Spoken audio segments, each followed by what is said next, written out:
พ่อเจ้าคุณพระสุวรรณเมธีเจ้าวาดพระธาตุเจ้าสีจอมทองได้จบลงไปญาติโยมที่ร่วมบูชากันเทศก็เข้ามาตั้งหน้าได้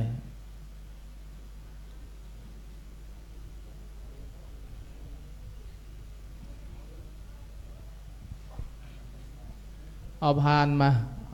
าตำตั้งหน้าเนี่ยพานแดงพานอย่างนี้พานทองใหญ่นี่ก็ได้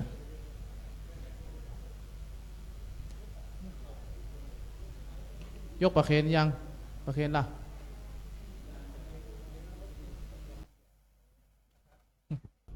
อ้าวยกเลยผ่านมา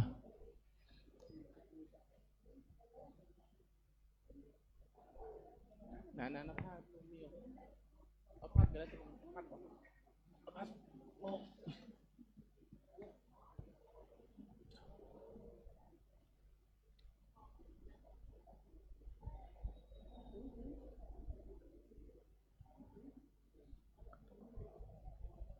ปนานนับตัวเนอร์วันนี้ว่ามากี่คนน่าจะมานับกำเนิดวันนี้วันเข้า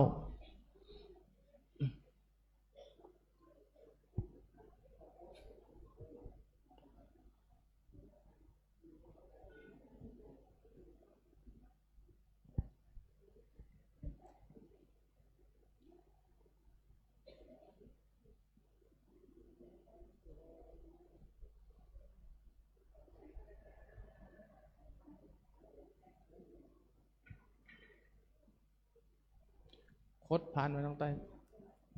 นั้นคดมาได้เลยผ่าน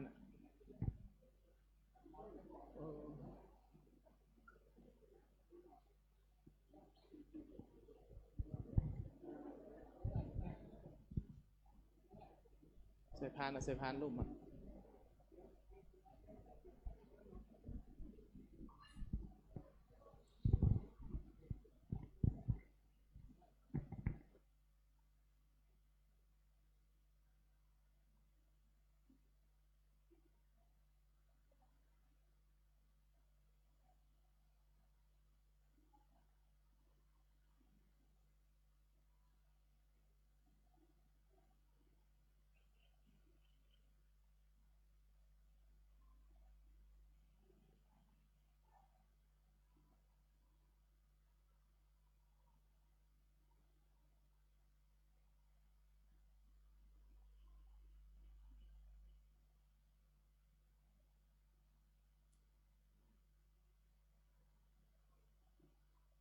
ตั้งนอกมีอยู่ก่อแก้วเฮือนตั้งนอกมีอยู่ก่อมันมีเนาะอ้าว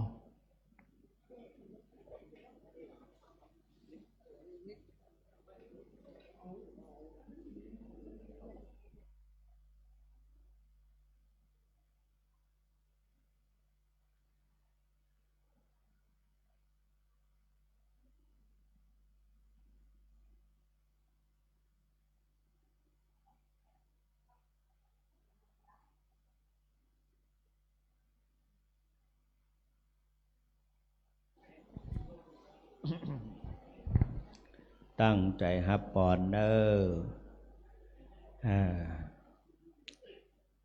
ยะถาวาริวะหาปุราปริปุเรนติสาครังเอวะเมวะอิโตทินังเปตานังอุปกัปปติอิชิตังปฏิตังตุมหังคิปะเมวะสัมมิชันตุสัพเพปุเรนตุสังกปาจันโทปนารโสยถามณิโชติรโสยถาดีและอาจารย์ในวันนี้ก็เป็นวันดีที่ถีวิเศษเหตุว่าวันวสุปนายกาหรือว่าอาสาฬหปูจาวันเข้าวัสาได้มาจุจอดลอดถึงตึงในวันนี้ยามนี้มูลศรัทธาสมณศรัทธาทั้งหลายทั้งภายในและภายนอกทั้งภายในหมายเมฆท่านพระครูพุทธศาสตร์สุประดิษฐ์พร้อมดังภายนอกว่าพร้อมด้วยพระภิกษุสงฆ์องค์สามเณรภายนอกก็มีศรัทธาพี่น้องศิษย์สาวชาวบ้านทั้งหลายจุผู้จุคนจุใหญ่น้อยใจยิง ต่างก็ได้สลงของขวายจัดให้มีการเทศนาธรรมตามหอยแบบอังพระลีเจ้าอันมีหลวงปู่เจ้าคุณพระพรหมมงคลได้จัดได้ทำและก็ได้เจริญหอยตามตาหีดหอยมาจนถึงทุกวันนี้ได้นิมนต์ให้อาตมาภาพได้นำเอาพระธรรมจักรกับพระวัตนสูตรเป็นธรรมกันแรกถือว่าพระพุทธเจ้าได้ทรงแสดงแก่ปัญจวัคคีย์ฤาษีทั้งห้าดังที่ได้พรรณนาอยู่ในเนื้อหาแห่งธรรมะไปแล้วศรัทธาทั้งหลายนับว่าเป็นบุญเป็นกุศลได้ฟังแล้วเป็นบุญแล้วก็ได้เป็นสั่งสมความรู้ความเข้าใจอย่างปารมีธรรมอันนี้ก็อรหันตาเจ้าทั้งหลายได้บรรลุมรรคผลนิพพานฉันใดมูลศรัทธาทั้งหลายจุผู้จุคนก็ขอฮือในปริโยสารแห่งชีวิตก็ขอฮือในสัตว์ชีวิตในชาติสุดท้ายก็ขอฮือได้พบมรรคผลนิพพานคือได้บรรลุสำเร็จเป็นพระอรหันตาเสกเช่นพระอรหันตาหรือพระอริยเจ้าทั้งหลายนั่นจงจักมีแม้จะอุทิศส่วนบุญส่วนกุศล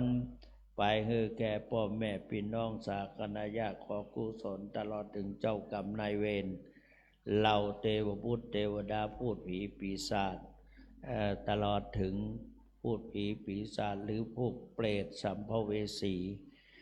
ได้เป็นเปรตเป็นผีอดกันยาก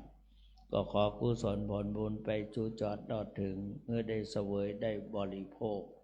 พ้นจากภาวะทุกข์ยากเข็ญภาวะลำบาก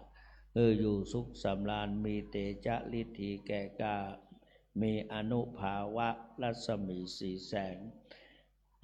ดังที่เราตั้งหลายได้ตั้งกรรมกรรมภาวนานั่นจงจักมีเต่งแต่ดิลี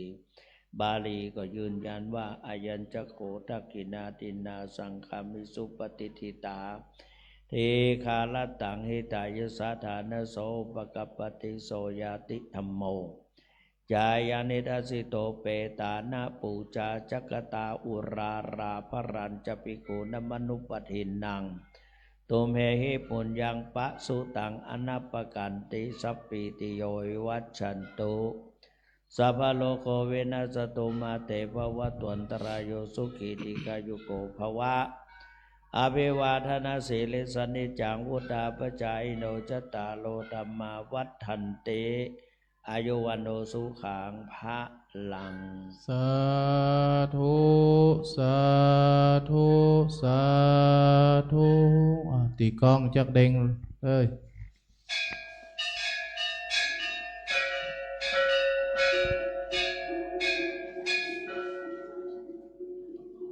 ตีเด้งหรอตีเด้งนี่จักเด้งหลวงอ่ะ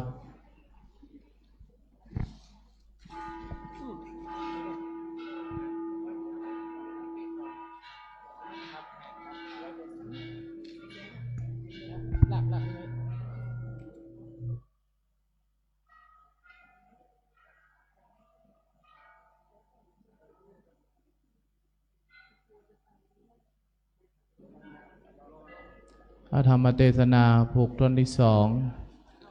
เดชพระคุณหลวงพ่อท่านพระครูโสพลสุวรรณธรเตธรรมเจญญสังคหะ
นิปปานังเยนะกะลังลัมมังเยนะกัสสยังปันติโตตังโนมะกังอุติสิตุงธัมมังธัมมะมุตตะมังพัจจังอลาทนังกะโลมะ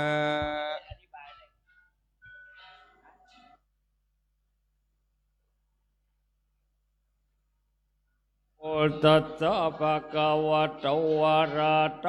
สัมมาสัมพุทธัสสะตถาคตจัลลันนะเตตังสัตตาเจตวันเนวิกะลันโตอัตตโนสัมปิกตังกเตสิสัตตาวะโอนายโกภควาติปากเมื่อพระพุทธเจ้าแห่งเราเมื่อยังสถิตสัมหานอยู่ในกันตะกุฏิส่วนอันว่าเจ้าภิกขุทั้งหลาย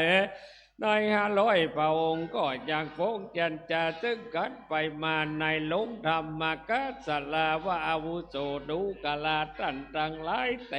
มนุษาอันว่าคนทั้งหลายในโลกนี้ยังทะลงเปเดกวนตั้งกันไปแล้วเมื่อนั้นพระพุทธเจ้าก็ได้ยินนะโดยหูทิพย์แมงต้นแล้วพระก็เสด็จลีลาไปลักษณะเดือดโตดอันงามจุกแก่งมีบรรณาแปลงดวงไรพระบุญไปยิ่งปาต้านกูอ่อยนาซึ่งอาลาเมลัสมิงามใจจองจวนจุอันเป็นดังประจันเป๊กในวันจิมาคำปั๊มปุ้นปานจึงภาพมุ่งมันเสียงได้แล้วพระก็สติตั้งเหนือเต้นแก้วเหือนแงมพระก็แสงถามเจ้าภิกขุทั้งหลายว่าภิกขเวดุลาภิกขุทั้งหลายอ่อนมานักใหญ่เจนจัดโดยกระตายังใดยังไปตันแล้วดังฟ้าต้นแก้วมาจวนใส่ลวดยังไว้บทเจนจาชนิจาเมื่อนานภิกขุสังกาทั้งหลายจึงยอมมือถวายน้อมกาไว้พระเจ้าวันตาว่าพันเตภกวากาเดพระพุทธเจ้าผู้กาทั้งหลายได้เจียนจาดึงคนทั้งหลายปุงอันตะลงเปียดีต่างกันสันนี้ก็ไม่แลเมื่อนั้นพระพุทธเจ้าก็เทศนาว่าภิกขเวดุลาภิกขุทั้งหลายกุตตากตะปากเมื่อก่อนเมื่อยังอ่อนจางโพธิสมปานก็ได้โปรดต้านหือหายจากพญาตักไหลก็มิได้แลพระพุทธเจ้าเทศนาเท่านั้นแล้วปาต้นแก้วสัทธาก็ทะโรกดุวิภวายุบ่ปากก็มีแลเมื่อนั้นเจ้าภิกขุทั้งหลายต้นสลัดได้บุกงานจึงนามัสการขับไว้ว่าพันเตภกวากาเดพระพุทธเจ้าสวดอันว่าธรรมมาเทศนาอ่อนเป็นอธิตาลวกแล้วก็ยังบอกปรากฏแก่ผู้ขาดทั้งหลายขอพระบุญภัยจงเทศนาปรากฏแก่ผู้ขาดทั้งหลายแด่เตวกอัดยามนั้นพระพุทธเจ้าก็นำเรื่องเก่าอธิตาธรรมมาเทศนาลวกแล้วมาเทศนาแก่ภิกขุทั้งหลายว่าติเตกะเลภิกขเวปัตตาลิพุทธะนะกะเลจาติปรังตริตวานะครังอโหสิภิกขเวดุลาภิกขุทั้งหลายติเตกะเลในกาลาล่วงพ้นไปแล้วจังกิลกันนั้นนักวันนั้นยังมีเมืองหนึ่งชื่อว่าปัตตาลิบุตรบอันตัดแต่นั้นไปยักษ์มีบานอันนึกอยู่ในติสะอ่อนใจเมืองสนว่าบานนั้นเป็นบัญชดีทั้งหลายมีพระแมนปันกคุณก็มีแลบานนั้นชื่อว่าบานปัญจุปกรรมยังมีขคุณอันเป็นใหญ่กว่าท่านทั้งหลายชื่อว่ามาโคตามหาเจดีย์ก็มีลูก3 คนผู้พี่ชื่อว่าเจ้าใจแง่สลีอุดมผู้ตวน2ชื่อว่าจิมมาน้องล่าเป็นพ่อใจชื่อว่าเจ้าใจแง่สังกังกุมารเจ้าก็มีรูปอันงามกะคนทั้งหลายเจ้าก็ได้เจ้าเป็ดตั้งมวลก็อยู่อาสาหลายในบ้านที่นอนก็มีแลจนว่าบ้านอันนั้นก็หาเพียดีกังวลบ่ได้สักคนก็อยู่สวัสดิ์สัตย์ดีทุกเมื่อก็มีแลส่วนเจ้าใจแง่สังแก่ผู้นั้นเกิดมาอายุได้16 ปีส่วนว่าเพียดีตั้งมวลบ่อผากโคดึงอันจากเตื้อก็เป็นอันสำหาน มันใจมากหนักย่อมอาเกียนเทปไปด้วยเก้ากล่องเงินกำมากหนักแลสุนปีตั้งต้องแห่งกุมารผู้นั้นก็จะลงโลภอันงามอีกนักเป็ดนักแก่คนทั้งหลายตรงว่ากรรมอันนั้นก็ลือจาไปถึงหูพญาทั้งหลายน้อยสักการะจุติบตักวันก็มีและนะเมื่อนันเต้าพญาทั้งหลายก็นำมายังเครื่องสักการะบรรณาการของฝากแล้วนำมานางตั้งทองนั้นไปตั้งไว้เป็นใหญ่แก่นางสะนมทั้งหลายได้อกเมื่อรกปันนางก็มีแลปางนั้นโปติสัตว์เจ้าแก่งเราก็ได้ลกมาเกิดในขากูลมหาเศรษฐีอันอยู่ในบ้านปานจูผากามผู้ชื่อว่ามาโคตะมหาเศรษฐีตีนันชื่อว่าเจ้าใจญาสังกาปางนั้นก็ได้เป็นหมอยาผู้นึ่งอันสลัดเจ้าเป็ดตังวันก็มีแหละยักษ์มีในวันนึ่งเจ้าก็มีปักกติจะเดินไปบ้านตีนึ่งเจ้าก็ไปงานอย่างเองผู้นึกวิโลปอันงามยิ่งดักกาปูมาสมอบอดได้แต่ว่านางผู้นั้นได้ยังมีปฏิอันนึ่งตามคนโลกว่าตาแจ้งแรเมื่อนั้นกุมารผู้นั้นก็กันหนิงใจว่านางผู้นี้ก็มีรูปอันงามดังลือปอยมาทะลงปฏิสนิเล่าจากกันเจ้าเล็กอันนางแล้วก็มีสิเนหารักนางมากนักเจ้าก็แม่ผสมยานึ่งกระตำด้วยแกนจันแดงตั้งม้วนแล้วก็นำมาแต่งตามกุฎแห่งตนโดยนัดนำตั้งหลายแล้วก็คือคนในขากูลอันเป็นพ่อและแม่แนกนั้นมาแล้วก็แปลงกันอันใหญ่แก่เจ้ากุมารมิตนบาทเตียนเล่มบาทกู้นึกเล่มเปลืองกู้นึกเงิน300เจียงเขาดอกไม้ก็เปลือกเขาสารผ้าเก่าผ้าแดงแล้วก็กัดตามือเป็นอติปฏิแล้วจุกอ่อนก็มากัดตามหูรังลายมีตนบาดจางม้าหัวควายเป็ดไก่หมูมาลูกจะเมฆกวางปานโนเต่านกหอยในนางกันแปลงปอมแล้วก็มาแต่งวิญญาการอันแล้วโดยไม่อและข้าเขียวไฟดำตะแล้ว7ชั้นและโดยกอกไฟใหญ่7กองกันว่าปอมแล้วก็มาแก่และปอดลำไหลโดยติปปะมนบทหนึ่งว่าโอมติปปะสังหะมังสะดับเตียนกาวัดว่าลูกเป็นเปลวไฟสลีกันใจกุเดียนเนภาพเมืองปีมาจูดาวบอกกี่เจนเท้าปราบกินมา101ภาษากูก็ปราบไตปืนฟ้านาประเด็นเก้าลิ้นกูก็เป็นนามเก้ากลางกูก็เป็นนามแม่ใหญ่ก็จะไปออกความหัวปีตายไปเล่นกูก็เป็นดาบเสียนกาปราบไตปากูเที่ยงบอกว่าสั่งอมซาปะโตมังสวาโอเป็ดจะดำเป็นดินดำไว้ว่าวาดใส่ตาปีกาดกำนี้ลักคนดีกูไว้ในยาวไปโดยฟูงมูตันตั้งปีมันและปีแกนตั้งปียักปีเย็นยามาใกล้ปีตายยักไล่จงหนีปันตั้งกูบันยักไล่อันเตียวต้องภายหนีไปอมซาปะโตมังสวาหายอมปะโตเปตาจักวโลพุทธมังกราจักจะมิตัสสะเอเกจะมิปวุติมังกรมาบิอังสวาหายสิโลมังเอกเวทิสันโตมัติยัตโนยัตโตตัสสะธนาจิตติสวิปเรเตนะสัจจวัจเจนะจายะโสติปวันตุสัพพตาสวาหายโอมนะโมใจยสุสวาหาหันตะเดมายังภาคิยักยัตวาปัญจนุโรเจติญาภวิสเต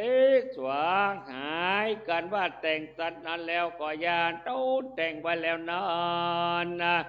ก็มาตายาบนั้นนางก็หายจากอันเป็นเพียที่ทั้งหมดนั้นแล้วแลส่วนว่าขากูเด่งนางนั้นก็เก้ากองอันมากนักแกโพธิสัตว์เจ้าแล้วก็กัดดับนางผู้นั้นเป็นปัตตาปริจากะแกเจ้าใจญาสังฆกุมารมอยานอนก็มีแหละนะส่วนนั้นว่าหมอยาผู้นั้นก็ยังนางผู้นั้นแล้วก็อยู่กับนางได้7 ปีส่วนปัญญาประดิตังวันนะบ่ปาคนอันสักเตือก็เป็นอันพุทธิจำเลินไปหาพระแม่นบ่ใดก็มีแลตีเนจักจะด้วยปัญญาปัตตาริบุตรเล่าแลส่วนปัญญาตนนั้นก็ถึงปัญญาดันใหญ่ก็มีแก่ปัญญาตนนั้นส่วนนางราชเทวีก็จุ่มนุมมายังเสนามาแล้วคนทั้งหลาย ตีกองเขาเป่ายังหมอยาตั้งไหลก็มายาก็บ่ไอจักหมอก็จะไปโซเล่าปะเบียงตังมวนก็บ่ได้จักหมอก็จำใจไปดึงบันน้อยเบิกใหญ่ตั้งหลายมากนักก็บอกไงว่านันนางราชเทวีคือแบกงายังหมอยามายาแถมเล่าก็บอกไงก็ซ้ำหายกว่าเก่าปัญญาตนนั้นเดือดเสืองลำบากมากนักก็กล่าวว่าบุคลาผู้ใดมายาย้องตนผู้นี้หายจะปฏิตังวันดังอ่านบ้านเมืองตังวันนี้ก็จากเวนใบแก่ผู้นั้นเกิดนึงแล้วว่าอันสวนนางราชเทวีตนนั้นก็กำปันหนึ่งแล้วลองเปล่าไปสู่บ้านนอกออกนิคมตังวันได้คำว่าบุคลาผู้ใดมายายังปัญญาเจ้าไงจะปฏิดานคำปันนี้ก็จะเป็นของผู้นั้นจะแลเพราะนั้นว่าคนใจก็ไปทำกระแสบันน้อยเมืองใหญ่ตั้งหลายได้วันแหลกคืนก็ไปลอดบันปันจุปกามตามดังเทวดาหากนำไปนอนพวกอื่นไปทุกข์กันเองมาหาเสียดีแล้วก็กล่าวตามกรรมโดนมาแก่มาจะดีฮะแลเมื่อนอนมาจะดีก็กล่าวว่าบานอันนี้ก็เต้าแก้มนังหมอยามากนักแต่ว่ามีแต่เจ้าใจแย่สั่งกะงาเป็นลูกแห่งกาคนเดียวก็พอยังอู้จะน้อยทำไปหาดูเต้าว่างานยามนั้นคนใจผู้นั้นก็ไปหากันไปรอดแล้วก็กองอันโตนำมานั้นออกตังไว้แก่โพธิสัตว์เจ้าส่วนโพธิสัตว์เจ้ายังคำปันก้อนนั้นแล้วก็สั่งอำลาย่างปลายญาแห่งโตนไปเก่าคนใจงานแลกกันว่าไปรอดแล้วเจ้าก็กระทำตามคุณแห่งโตนโดยนิยมมาโตนได้แจ้งแต่ไปหลังนั้นแหละส่วนว่าเป็นดีแห่งปัญญาก็กลับให้ดีมาเป็นปกติดังเก่าแล้วก็จงยังกุมารผู้นั้นไปก่อนการโพธิสัตว์เจ้าไปหอดเรือนโตนแล้วปัญญาก็หามายังวันดียามปอดได้แล้วนักกตาเลิกก็หมดสายวันตายก็ใส่แจ้งเป็นสีญาจะลาบป่าแปะกระเสกสัตว์ถูเต้าก็จุ่มนุมมายังเจนามาทั้งหลายงามายังมาแก้วรถตัวไว้อันประดับไปด้วยแก้วจังจินปานดังจากบินได้ในโลกลาพระเจ้าฟ้าหนอใส่เมืองก็จะเด็ดมารีบจังมาถีบถมไปว่าสูจงได้รีบแต่งการเลี้ยวไว้แดดโตว่างานเมื่อนานนายนักการผู้ฉลาดกลับอัญญาปัดดือการคำไปเลิศแล้วไปนำมาเจ้าแก้วยอดจังการคืนสู่วิมานหลังเลิศแล้วกับพิเศษแก้วยอดบุญเรืองได้สวยเมืองเกิงนึ่งแล้วเจ้าอายุในพระสัตว์แก้วฟังกาเป็นปัญญาในฐานาจัดกะลาตึงตันไปแดดเรื่องไว้ไปวันใจไปรอดพอไรจอดกับดีเลยบ่อยู่ไกลลั่นไล่หนีปันโดยเตจะพระบุญจอมทำเป็นเจ้าหักลำงับไปโดยทุกที่อยู่สบายก็มีละนาตี้นั้นปัญญาปัญจราตนนั้นก็ซ้ำสระเมืองต่างมวลแก่โพธิสัตว์เจ้ากันแลก็สมุจราจาปิเสกขึ้นสวยเมืองเป็นปัญญาแล้วเบิกไว้ลอยสีใส่ชื่อว่าปัญญาธรรมสังฆราชนกตาเป็นใหญ่แก่เจ้าปัญญาทั้งหลายในสักการะจุรีบตั้งวันเมื่อนั้นปัญญาปัญจราต้นนั้นก็คือตีก้องของเปล่าปัจจุบันน้อยเมืองใหญ่ตั้งวันโดยคำว่าบัดนี้อาจญาปัญญาต้นใหญ่ชื่อว่าธรรมาสังฆราชนกตาได้สวยบางแล้วว่าอันเมื่อนั้นเต้าปัญญาทั้งหลายในสักการะจุมภูเทียบเก่าเก่าจานว่าโพธิสัตว์เจ้าได้เป็นพญาธรรมอยู่สับวยเมืองก็นำมาอย่างบรรณาการกองปากมีตนว่าจ้างมากเงินคำเสื้อผ้าทั้งหลายมานอบไหวแก่โพธิสัตว์เจ้ามากนักมหาสัตว์โตปีส่วนพระมหาสัตว์เจ้าก็ตั้งอยู่เสวยและจะทำอันชอบผักกอบด้วยธรรม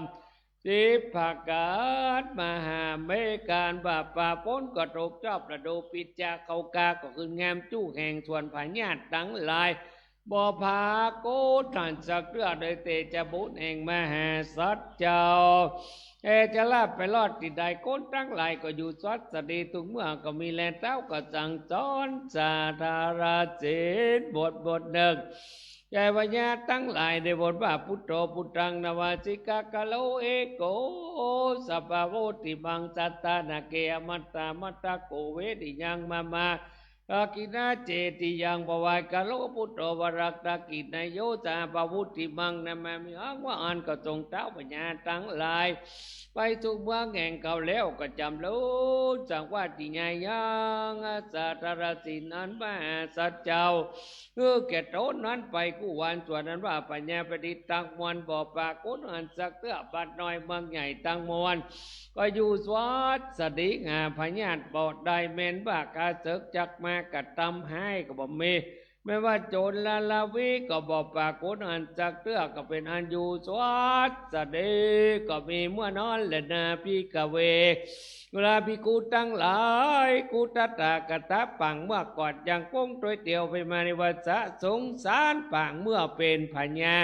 ใจยาสแกวันนอนกูก็ได้โปรดปรุงตัดตั้งเต้าปัญญาและคนตั้งหลายหายจะไปดีตั้งวันโดยสิปบุญคุณแห่งเราก็มีแลน้อยกะระยามตอนมาสัจเจ้าคือตรัสรักษาศีลภาวนาไปใจตามมาว่าโตเป็นไงเป็นอลูกเหลืองไปดูกอกกับจะรอกบันเมืองแห่งต้นเป็นอันวุติจับเลิน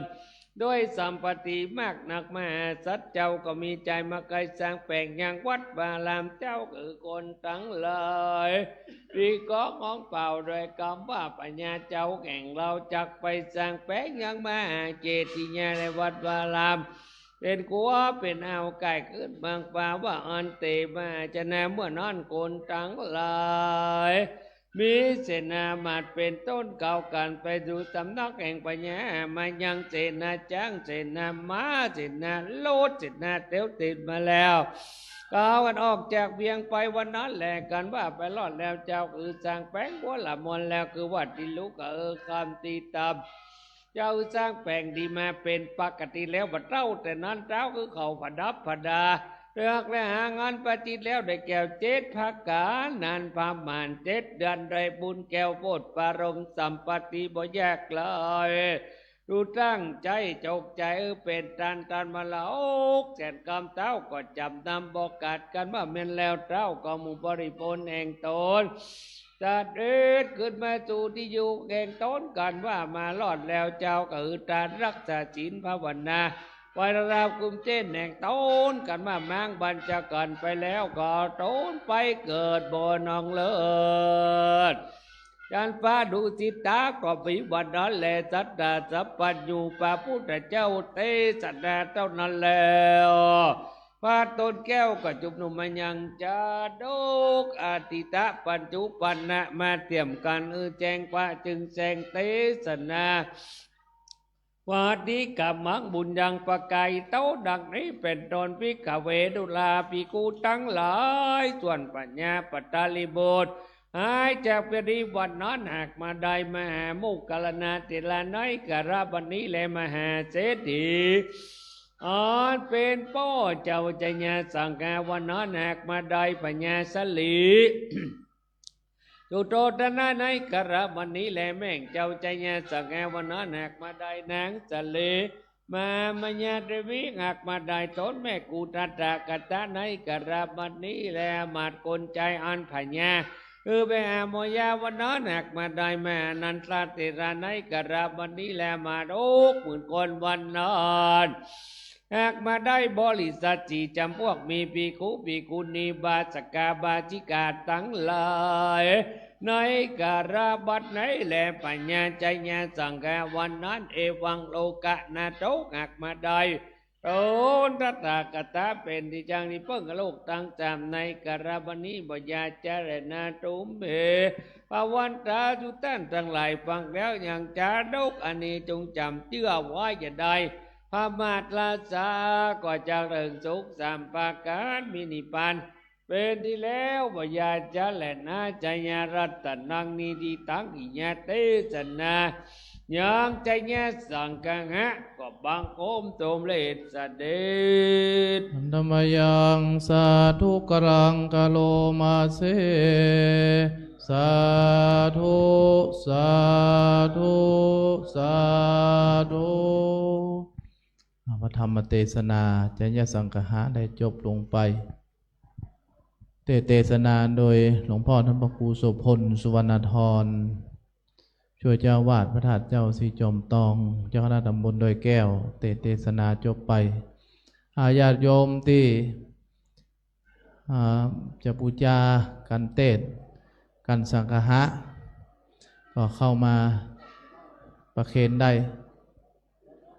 ไขบะม่วนเนื้อบะม่วนตัวก็จะสังฆะก็เอาบูชาทำพวกนี้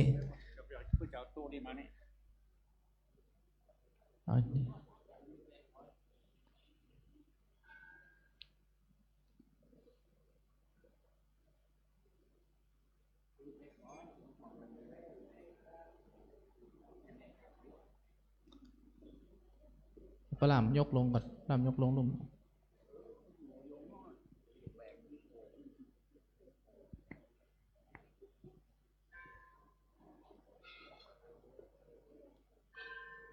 รามมาลงก่อนเอาลงก่อนพระรามเอาลงก่อนก้อยเนี่ยไปแก้วนะ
ต่อไปรับพรเด้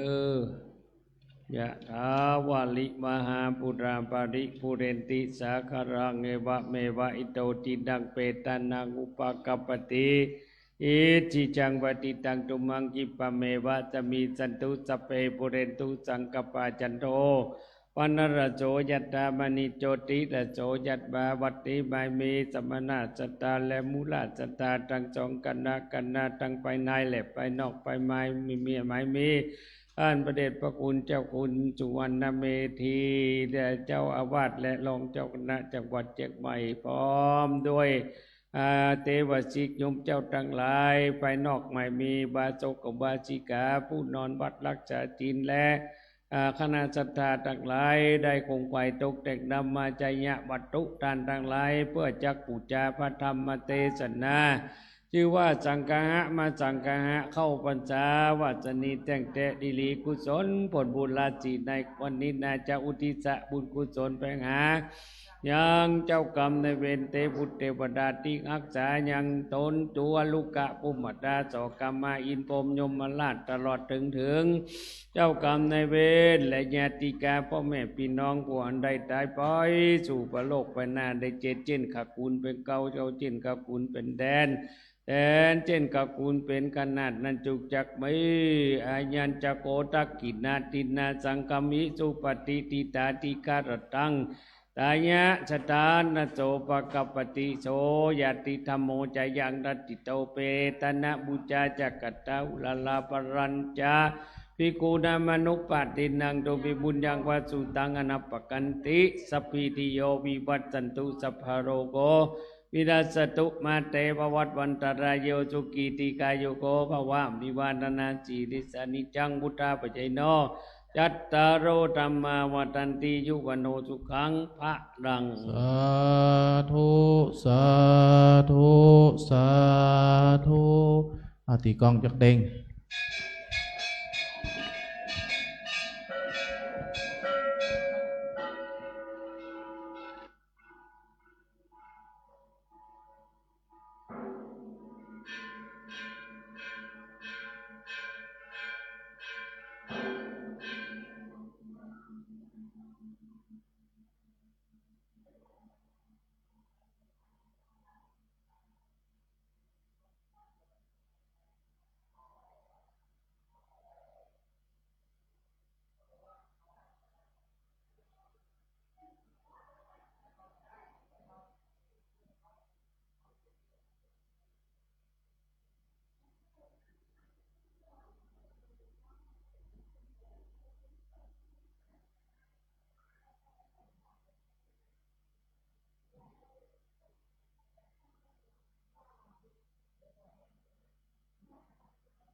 พระธรรมเทศนาผูกต่อไปสลากลิวิจสูตร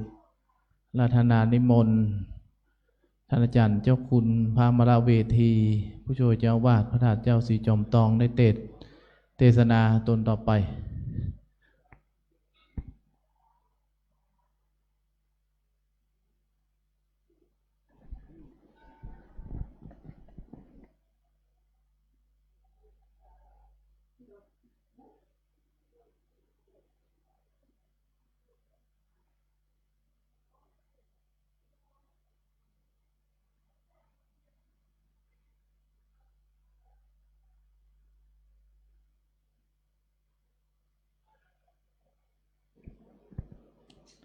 ทำสลากลิก็เป็นธรรมสืบชะตาวัดเหมือนกันทำมุทัสสวิจัยทำสลาธรรมจักรทำจญสังกหะคนโบราณบอกก่อนก็ว่าเป็นธรรมสืบชะตาวัดสืบชะตาวาวันเข้าพรรษาออกพรรษาพวกก็เอามาเทศน์ปีนี้พระจายฟังธรรมวันเข้าพรรษามี45ท่านอุบาสกมี198รวมแล้ว243ท่าน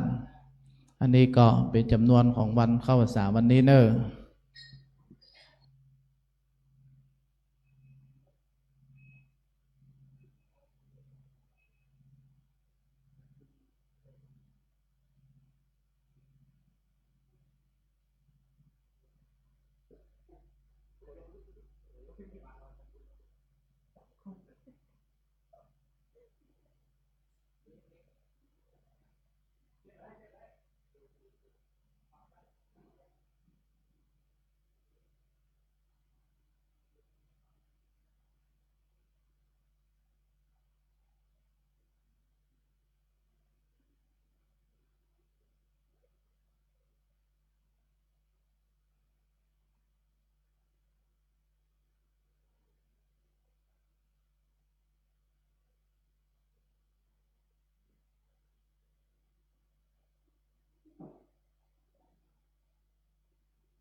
นิปานังเยนะกะลังลัมมังเยนะก็สยังปันติโตตังโนมะกังอุติสิตุงธัมมังธัมมะมุตตมังวัจจังละทนังกะโลมะ นะโมตัสสะภะคะวะโตอะระหะโตสัมมาสัมพุทธัสสะเอวะเมสุตังเอกังสัมมายังภะคะวะราชกะเหเวหะระเตกิจจกุเตปะปะเตเตนะโกปันนะสัมมาเยนะอายัสสัมมาอันนันโตอาปาติโกโหติทุกิโตปันนากิลาโนอาตาโขปัคขวาเยนะยัสสัมมาอันนันโทเตโนปัสสังกเมอุปสังกเมตวาปัญญาเตอสันเนนิสิเตนิสัจจะโขปัคขวาอายัสสัมมันตังเอตาตโวจากัจจิอนันตังกามนิยังกัจเจยาปนิยังกัจเจตุกเวทนาปฏิกรรมันติโนอาเบกัมมันเตอาเบกัมมอสันนัมปัญญาจัตติโนอาเบกัมโมตินะเมปันเตกัมมันนิยังนะยาปนิยังปานาเนตุกเวทนาอาเบกัมมันติโนปฏิกรรมันติ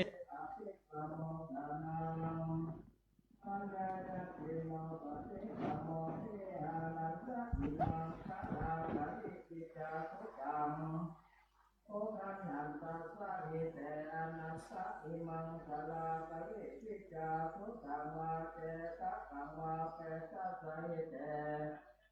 อานัสสะสลากะลิปิจาทุตังปะเวสติสัพพัญญังวาโลมะหังโสวาโสปะเอเยสติจโตปะริสานัง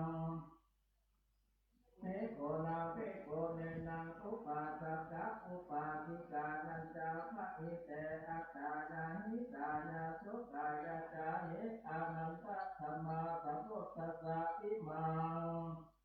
สารากะลิวิจาสุขังมัญญาติอานันตสัตตะเมอานันตเอตระหิธรรมาสัพพุทเตนะอิมังสารากะลิวิจาสุขังปาติตังสัพโพ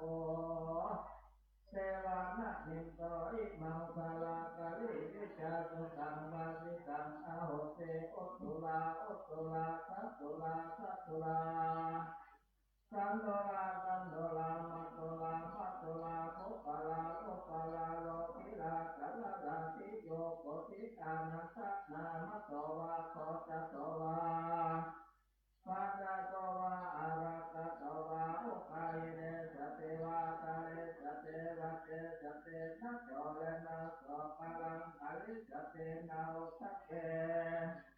วัสโสภลังอริสตินาติสตินาโสภลังอริสตินาดาตินาโสภลังอริสตินาโจเลนะโสภลังอริสตินาเจตินาโสภลังอริสติ เอาฐาน เออฐาน เจตนาโสตาเจโตโอตาลาลาลาเจสเตเตโยจัตตาเปตินเนริกาเนลักขินทิวังวาระคังกตังภาเวสเตสัพเพธัมมารานังสัพเพธัมมุปาทักขานังสัพเพธัมมุปาทิกานังนะอัตตาสันตานาระคังกตังภาเวสเตนะปะตาสันตาสังระคังกตังภาเวสเตนะสัพพสันตโสสันตสังระคังกตังภเวสเตนะชิวหาสันตสังระคังกตังภเวสเตนะกายสันตสังระคังกตังภเวสเตนะมโนสันตสังระคังกตังภเวสเตนะภวังคสันตถาระคังกตังภเวสเตอะทะอุตระมาลเวสเตยักโขวายักขีวายักขะโพตักโขวายักขะโพติกาวายักขะมหามะโขวายักขะมหามติวายักขะ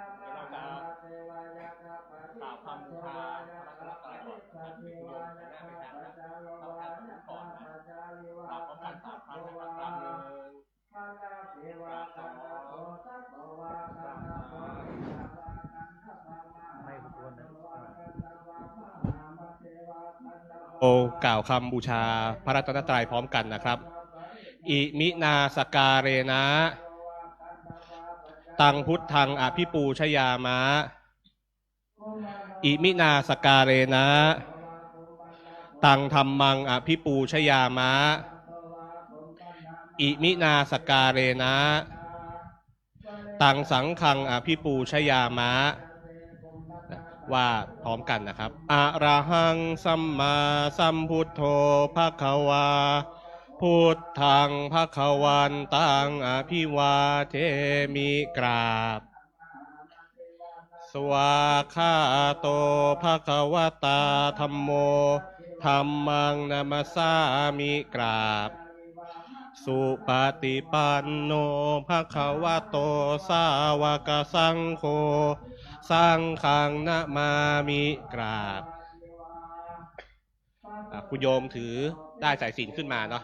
เดี๋ยวว่าพร้อมกันนะครับเดี๋ยวว่าตามอาตมาจะนำกล่าวถวายพระพุทธรูปก่อนเนาะเดี๋ยวคุณโยมถือพานไว้ก่อนตั้งนะโม3 จบพร้อมกันนะครับนะโมตัสสะภะคะวะโตอะระหะโตสัมมาสัมพุทธัสสะนะโมตัสสะภะคะวะโตอะระหะโตสัมมาสัมพุทธัสสะนะโมตัสสะภะคะวะโตอะระหะโตสัมมาสัมพุทธัสสะนะว่าตามอาตมานะอิมังมะยังพันเตพุทธรูปังสังคัสสะโอโนชยามะสาธุโนพันเตภิกขุสังโฆอิมังพุทธรูปังปฏิคันหาตุอัมหากังทีฆรตังหิตายะสุขายะข้าแต่พระสงฆ์ผู้เจริญข้าพเจ้าทั้งหลายขอน้อมถวายพระพุทธรูปองค์นี้เพื่อความรุ่งเรืองเพื่อความถาวรแห่งพระศาสนาแก่พระภิกษุสงฆ์ขอพระภิกษุสงฆ์จงรับพระพุทธรูปองค์นี้ของข้าพเจ้าทั้งหลายเพื่อประโยชน์และความสุขและความเจริญเพื่อมรรคผลนิพพานแก่ข้าพเจ้าทั้งหลายตลอดกาลละนานเทินสาธุคุณโยมนำมาไปเคียงหลวงพ่อเลยนะครับนั่งธรรมดาบัดนี้วันนี้คุณโยมทั้งหลายได้มีจิตศรัทธาเป็นมหากุศลมาน้อมนำเอาพระพุทธรูปมาถวายเป็นพุทธบูชาเพื่อสักการะเพื่อคนทั้งหลายได้กราบไหว้และก็ยึดถือเป็นสรณะทางใจการทำบุญถวายพระพุทธรูปนี้มีอานิสงส์อยู่5 ประการ 1. สุวรรณตาเกิดมาพบใดชาติใดจะมีผิวพรรณสดสวยงดงามสุวรรณผิวทอง 2. สุสรตาจะมีเสียงไพเราะเพราะเพลงประการที่ 3. สุรูปตามีรูปร่างดี4. สุสันธาตามีอวัยวะสมส่วนครบมีรูปร่างครบสมส่วนแล้วก็เป็นผู้ที่จะมีชื่อเสียงและก็เป็นที่รักของคนและเทวดาทั้งหลายนอกจากนั้นเป็นผู้ที่แกล้วกล้าอาจหาญไปในที่ไหนก็ไม่ซ้ำซ้อกล้าหาญชาญชัยมีแล้วก็สุดท้ายก็คือจะเป็นการดำเนินชีวิตเป็นไปด้วยความราบรื่นดังนั้นในวันนี้จึงขออนุโมทนายินดีกับท่านทั้งหลายไว้ณโอกาสนี้ขออ้างเอาคุณพระศรีรัตนตรัยและกุศลผลบุญที่ได้ถวายพระพุทธรูปในวันนี้จงอานิสงส์ขอให้อานิสงส์ที่อาตมาว่าไปนี้จงบังเกิดมีแก่ญาติโยมทุกคน นับตั้งแต่บัดนี้วันนี้เป็นต้นไปดังคำบาลีว่ายะถาวาริวะหาปูราปริปุเรนติสาครังเอวเมวะอิโตตินังเปตานังอุปกัปปติอิชิตังบดิตังตุมหังคิปะเมวะสมิชฉตุสัพเพปุเรนตุสังกปาจันโทปนารโสยะถามณิโชติรโสยะถา สัพพิติ ติ โย โยวิวัชชันตุสัพพะโลกโควินาศตุมาเต ภวั วันตรายโยสุขิติกายุโกภวะอภิวา ทนาสี เลสเนจังวุฒาปจายโนจัตตาโลธรรมา วัฏทัน เตอายุวันโนสุขังภาลังรัตนาตยานุภาเวนรัตนา ตยาเต ชะสาดุกะโลคัพยาเวลาโสกาสัตตุจุปัฏ ทวา อเนกาอันตรายาปิเวนัสสันตุอาเสสะโต ชยสิท เท ธิ นานังลาภังโสติภคขยังสุขังพลังสิริอายุจวันโน จะพวกคัง วุฒิจยสวาสตวาสาจะอายุจะชีวสิทธิ ทิ ภวันตุเตภวันตุสัพพมังคลังรักขันตุ ตุสัพ ปะเทวตาสัพพพุทธานุภาเวนัสดา สวัสดี ภวันตุเตภวันตุสัพพมังคลังรักขันตุสัพพเท เท ว วตา สัพพธัมมานุภาเวนัสดาโสติภวันตุเต ภวันตุสัพ พมังคลังรักขันตุสัพพเทวตาสัพพสังฆานุภาเวนัสดาโสติภาวันตุเต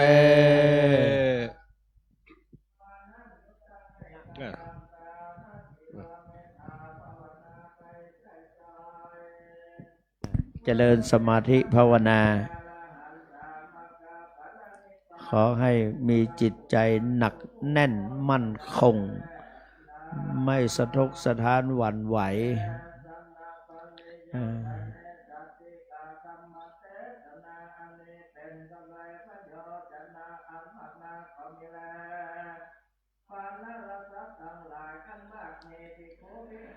พอดีเลยว่าตามอิทังเมยาตีนังโหตุสุขิตาโหนตุยาตโยอิทังเมยาตีนังโหตุสุขิตาโหนตุยาตโยอิทังเมยาตีนังโหตุสุขิตาโหนตุยาตโยจบ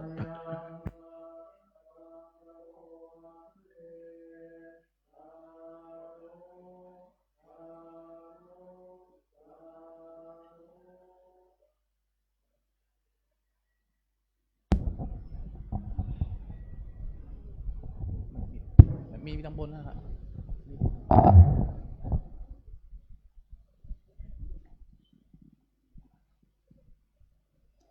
พระธรรมเทศนาชื่อว่าสลากลิวิจารสูตรเทศนาจบลงไปโดยท่านจันเจ้าคุณพระอมราเวทีช่วยเจ้าวาดพระธาตุเจ้าสีจอมตองเทศนาจบลงไปข้ามสองผูกค้างอุณสาวิจัยกับปรมีมสองผูกวันนี้เลิกเจ้า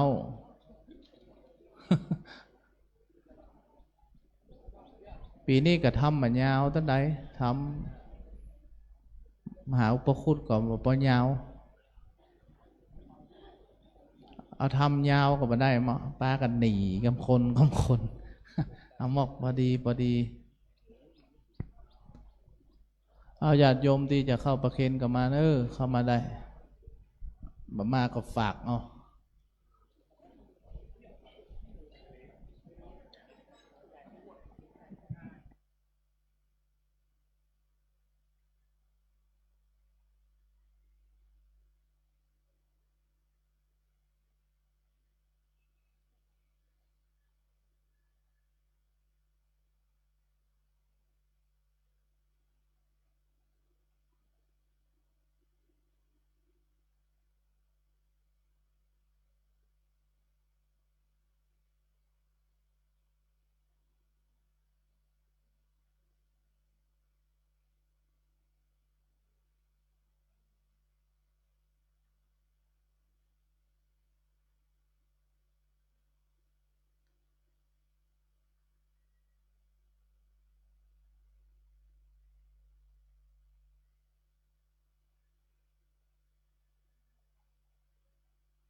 วันนี้วันอาสาฬหบูชาญาติโยมทำสระกลิวิจารสูตรนะอันอูดกับพี่หนานพิธาจารย์พี่ลุนคำโตอันนี้เสียงดีปากดังมาได้มันมีอย่างแล้วก็อันขึ้นกับกระโลงนี่ดีเสียงดีนะเขาบอกกลัวคนเสียงดังเนี่ยเขากลัวคนบอกปากคนมหันก็หมูที่ไปกันนะหมูบอกปากทั้งนั้นหรอกหมูปากเนี่ยจบหมูบอกปากวันห้องวันน้ำนิ่งไหลลึกแล้วจะฮือปอนเนอะนึกถึงอันบุรพาชนบุรพาจารย์คนวัดหลวงวัดพระธาตุจำตองตั้งแต่ครูบาเจ้ามหาเถรคนเฒ่าคนแก่พ่อซ้อยแม่เมงที่เปิ้นสร้างวัดสร้างวาแห่งนี้ตลอดถึงพระรัตนราชเจ้าเมืองแก้วเจ้าดารารัศมีพระเดชพระคุณหลวงปู่พระพรหมมงคลหลวงปู่ทองพ่ออุ้ยแม่หมอนคนเฒ่าคนแก่ทุกท่านทุกคนที่สืบศาสนาช่วยกันดูแลวัดวาพระธาตุเจ้าแห่งนี้ยะถาวาลิวะหาปุราปริปุเรนติสาคลังเอวเมวะอิโตทินังเปตานังอุปกปปติอิจิตังปฏิตังตุมหังคิปเมวะสมิจจตุสเพปุเรนตุสังกปาจันโทปนะละโสยถามณิโชติละโสยถาเอวังโหตุดีและอัจจในวันนี้ก็หากเป็นวันดีทิฏฐิอันวิเศษว่าเดือน10 เพ็ญอาสาฬหบูชาก็ได้มาจุจอดรถเทิงตึงแก่สมณะศรัทธาตั้งไปมูลศรัทธาตั้งไปในไปนอกไปในไม่มีพระเดชพระคุณหลวงพ่อพระเดชพระคุณหลวงพ่อพระสวรรค์เมธีดร.เจ้าอาวาสพระอารามหลวงวัดพระธาตุฉลีจับต้องพร้อมด้วยพระครูพุทธศาสตร์สุประดิษฐ์ประเสริฐสิริปุญโญตลอดถึงไปนอกไม่มี10 สาวชาวบ้านคนเฒ่าคนแก่พ่ออุ้ยพ่อแม่ผู้เจ้าคนสนองคงคอยวัตถุทยตันกันเทศนา ศาลากลีวิจาสูตรอันนี้ด้วยอนุภาพผลบุญขอท่านทั้งหลายปราศจากทุกโศกโรคภัยพ้นจากยังทุกโศกโรคภัยอุปัตตวะกังวลอนตรายอยู่ฮึมีใจไปฮึมีโชคมีลาภผ่าแป้ขะเสกสะถูจุย่วงจุประการอานิสงส์ผลบุญตันแพ้แท้แพ้ถึงแก่สัมพันธวงศาพระโอยไม่หมอนผู้จุติมรณาไปสู่โลกไปนาร้อนมาตันและวังอารมณ์อะไรจิตใจไปบัดจ้างและไปลงคลองหวังชตุลาบายขอนาบุญจุงมาอุปวิญญาจากที่ยากพลักจัดที่โตโคตรไข่เลยอยู่ที่ดีกันได้อยู่ที่ดีจงกับกายไปเขาติบน้ำติบสสารอาสนาทาวราปราสาทราชมนเทียนคือได้อยู่สุขเสถียรทุกคำเช้าว่าสันนิทั้งแต่ลิลีหลังมัคคทบาลีว่าอายัญจะโขทักขินาทินาสังคมิสุปฏิติตาทีคารตังหิตายสาธานโสบกปฏิโสยาติธรรมโมจายังนิทัสเสโตเปตนะภูชาจักตาอุลาลาพลันจะพิขุณมโนปฏินังตุมิหิปุญญังปสุตังอนาปกันติเตทาลทาสุขิตาวิรุณหาพุทธศาสเนอโลคาสุขิตาโหทัสหสเปยาติปิชญาสิติธนังละพังสถิภคยังสุขังพลังสิริอายุจวันโนเจ้าโพคังวันทิจยาสวาสทาวสาจะอายุจะชีวาสิทธิภวันตุเตสปิติโยวิวัชันตุสัพพะโลกวินาศตุมัตเตภวัตันตรโยสุขีทีขายุโกภวะอาภิวาตนะสีลิสานิจังวุธาปัจจยโนจัตตาโลธรรมาวัฏันติอายุวันโนสุขังพะลังสาธุสาธุสาธุอติกองจากเด้ง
นิปา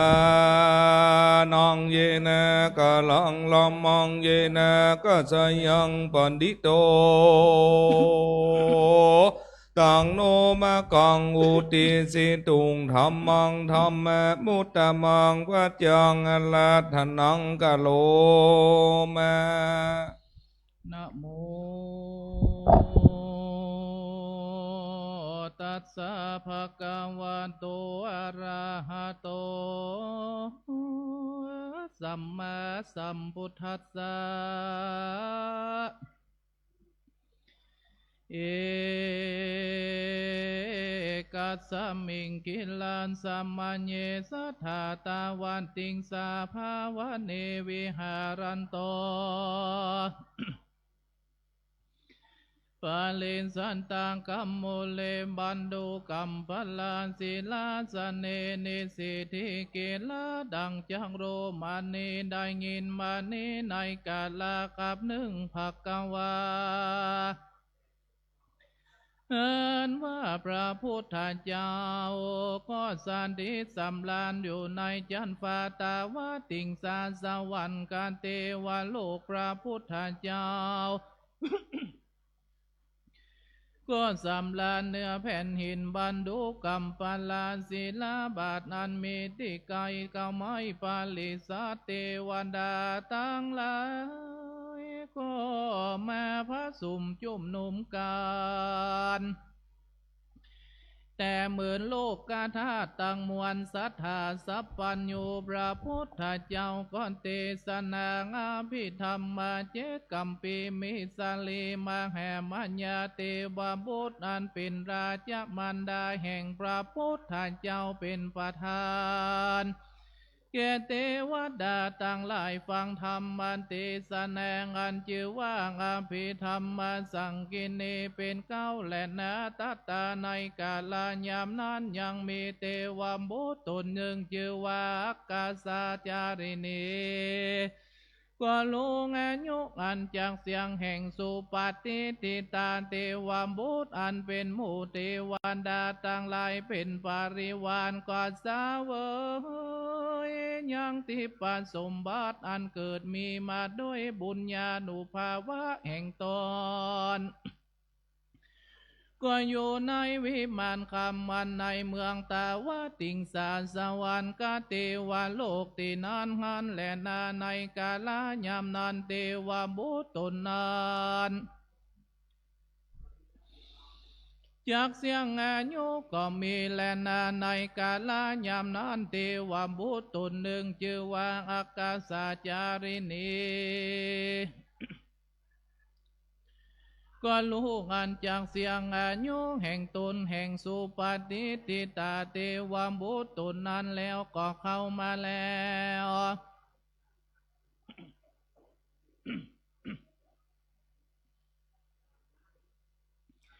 ก็กล่าวว่าดังนี้โพมาลิสาดูการาเจ้าแห่ทุกบ่อนใดตนมีบุญนั้นมากแลกแต่นี้ไปเมื่อนาทวนจิตวันเราเจ้าว่าตนมีบุญก็แหกจางชุติตายจากสวรรค์การเทวโลกที่นี้แล้วก็จากได้ไปเกิดในอาเวจีนาโลกมากกว่าพันปีในอาเวจีนาโลกที่นานหันและนา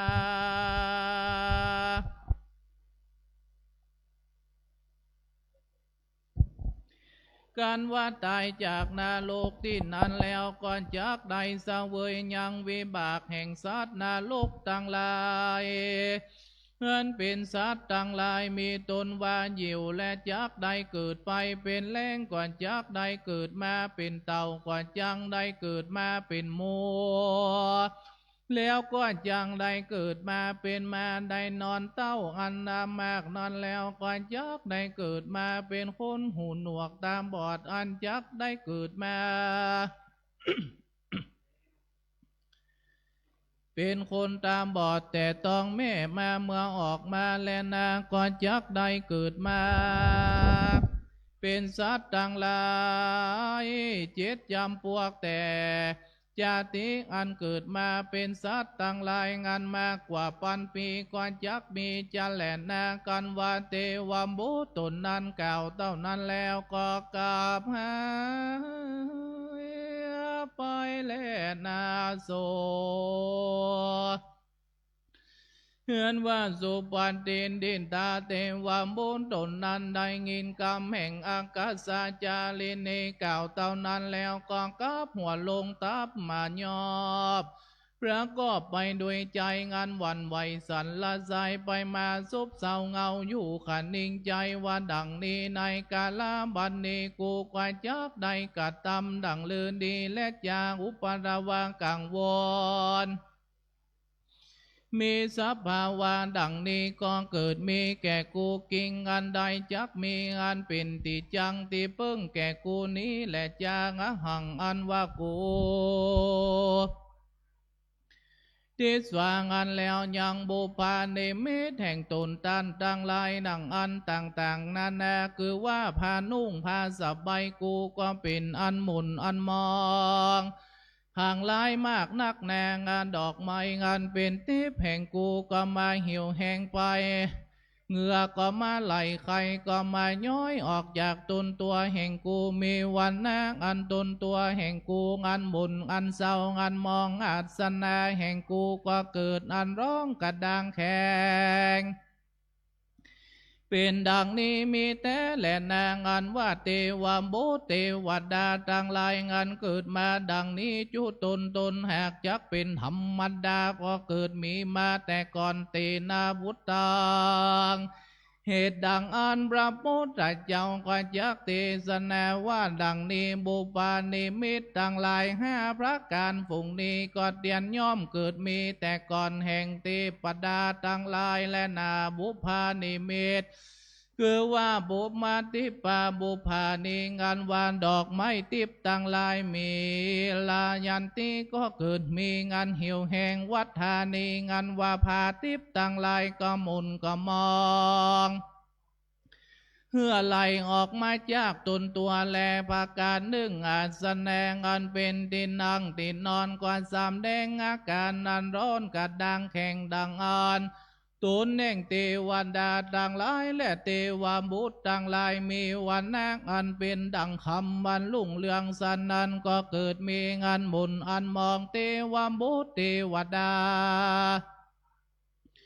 ตนนั้นก็จักลงมาจากวิมานแห่งตนแล้วก็จักเข้าไปสู่สำนักพญาอินตาธิราชเจ้าแล้วก็จักไว้นบพบยามแล้วก็มีใจโจมชื่นยินดีโสสุปฏิติตางันว่าเทวบุตรตนนั้นก็ยืนอยู่ในที่ไกลแล้วก็กล่าวว่าดังนี้โพเทวราชาอันว่ามาดูกาลามหาลานจะเจ้าจุงกะตามเมื่อเป็นที่จังที่พึ่งแก่ข้าแด่เติงอังอันว่าข้านี้แรกแต่กาลานี้ไปเมื่อนาใน7 วันข้าก็จักตายจากสวรรค์กาเทวโลกที่นี้แล้วก็จักได้ไปเกิดในอเวจีนรกในปันปีในมหาโลวานรกที่นานการฆ่าตายจากอเวจีนรกแล้วก็จักได้ไปเสวยทุกขเวทนางานมากนักแล้วคือจักได้ไปบังเกิดในทุกขติ7 แห่งเล่าเหตุดังอันมาหาลาเจ้าจุงกะตามเมื่อเป็นติดจังที่เพิ่งแก่ข้าแด่เติงอันว่าข้านี้ก่อนจักกล่าวคาถาตั้งหลายฝูงนี้มหาลาเจ้าจุงฟังแด่เตอนัตถิเมสลานังพันเตนัตถิเมสปาลายานาเตโวเทวกันนาสิทโธเทวราชาสุจาสัมปัตติตวังสิทโธติโล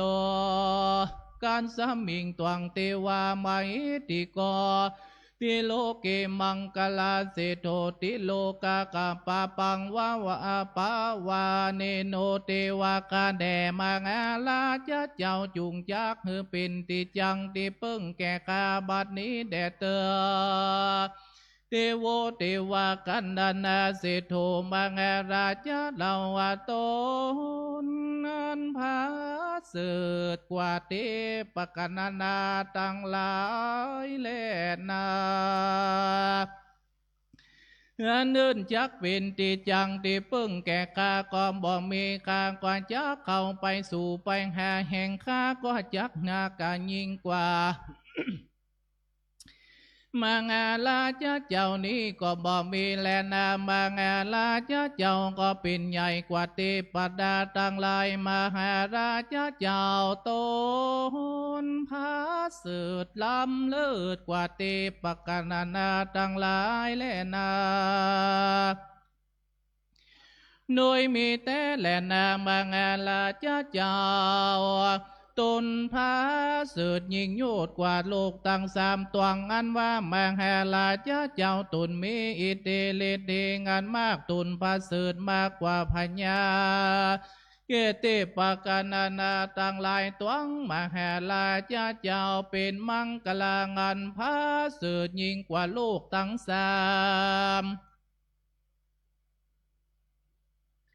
มางาลาเจ้าเตียนย่อมนำเอาอย่างป่าประธรรมตาป่าประกรรมแห่งสัตตาโลกตั้งสามสาโกงินตาธิปติราชาในเมื่อพญาอินตาติลาจาปัตติได้ยินกรรมแห่งเทวบุตรตนนั้นมากล่าวซึ่งตนดังอันก็จริงกล่าวคาถาว่าดังนี้นางอังเสโตติโลกัสสมิงนาหังเตโวมาเงเนโกติโลเกมังกลาเสโตติโลกัมปังปาวาหาโนติดูกราเทวบุตรอาหังอันว่าเหล่านี้ก็บ่พาสืดกว่าโลกตั้งสามเหล่านี้ก็บ่มีฤทธิ์ยิ่งกว่าเทวดาต่างหลายเหล่านี้ก็บ่เป็นมังกลางานพาสืดในโลกนี้เราก็บ่ตัดเสียยังป่าประธรรมแก่สัตว์โลกตั้งหลายได้และนาหินตาธิปติลาจาเจ้ากล่าวซึ่งเทวบุตรตนนั้นว่าดังนี้ดูกราเทวบุตรอาหังอันว่าเหล่านี้ก็บ่ใจใครงาน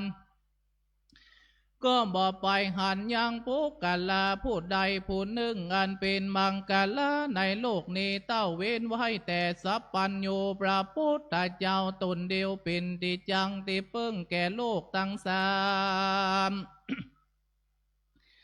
พระพุทธเจ้าตนนั้นเตรียมย่อมเป็นติจังติเพิ่งแก่โลกตั้งสามตั้งมวลมีมาแห่กาลุณาแก่โลกเพื่อเป็นประโยชน์จะนักอาจเป็นติจังติเพิ่งแก่คนและเทวดาตั้งหลายฟุงเป็นติจังติเพิ่งบ่ได้ในกาลาทุกเมื่อและนาสู่ภักกวางันวามพระพุทธเจ้าตนนั้นเป็นตนพระสืดนั้นลำเลิศอุดมยิ่งนักเตียนยอมเป็นประโยชน์นาแก่คนและเทวดาทั้งหลายสู่ภักกวาเห็นว่าพระพุทธเจ้าตนนั้นเตียนย่อมปิดมังกลางันประเสริฐเตียนย่อมบรรเทาเสียยังป่าประธรรมทั้งหลายแก่โลกตั้งมวลและนาโสเทวปุตโตอาญาสาวัจนังสุตวาเทวบุตรตนนั้นได้ยินถ้อยคำแห่งพญาอินตาดิลาญาจาแล้วก็นี่เมื่อสู้ภาษาแห่งตนแล้วก็เอาเครื่องขีญาปูจาตั้งหลายมีต้นว่าผาติดดอกไม้กันดาของหอมแล้วก็เข้าไปด้วยกับพญาอินตาไปสู่ฐานาติพระพุทธเจ้าสามเดงธรรมเทศนางันที่พระพุทธเจ้า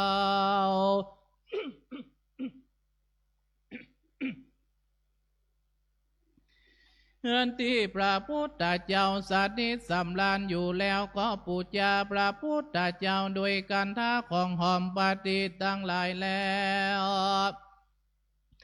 กล่าวยังเครื่องขีญาปูจาตั้งหลายมีต้นว่าปฏิดอกไม้แลก่อนนมัสการไหวพระพุทธเจ้าแล้วก็นั่งควนที่อยู่แห่งตนอันแลในกาลเหมือนนานพญาอินตา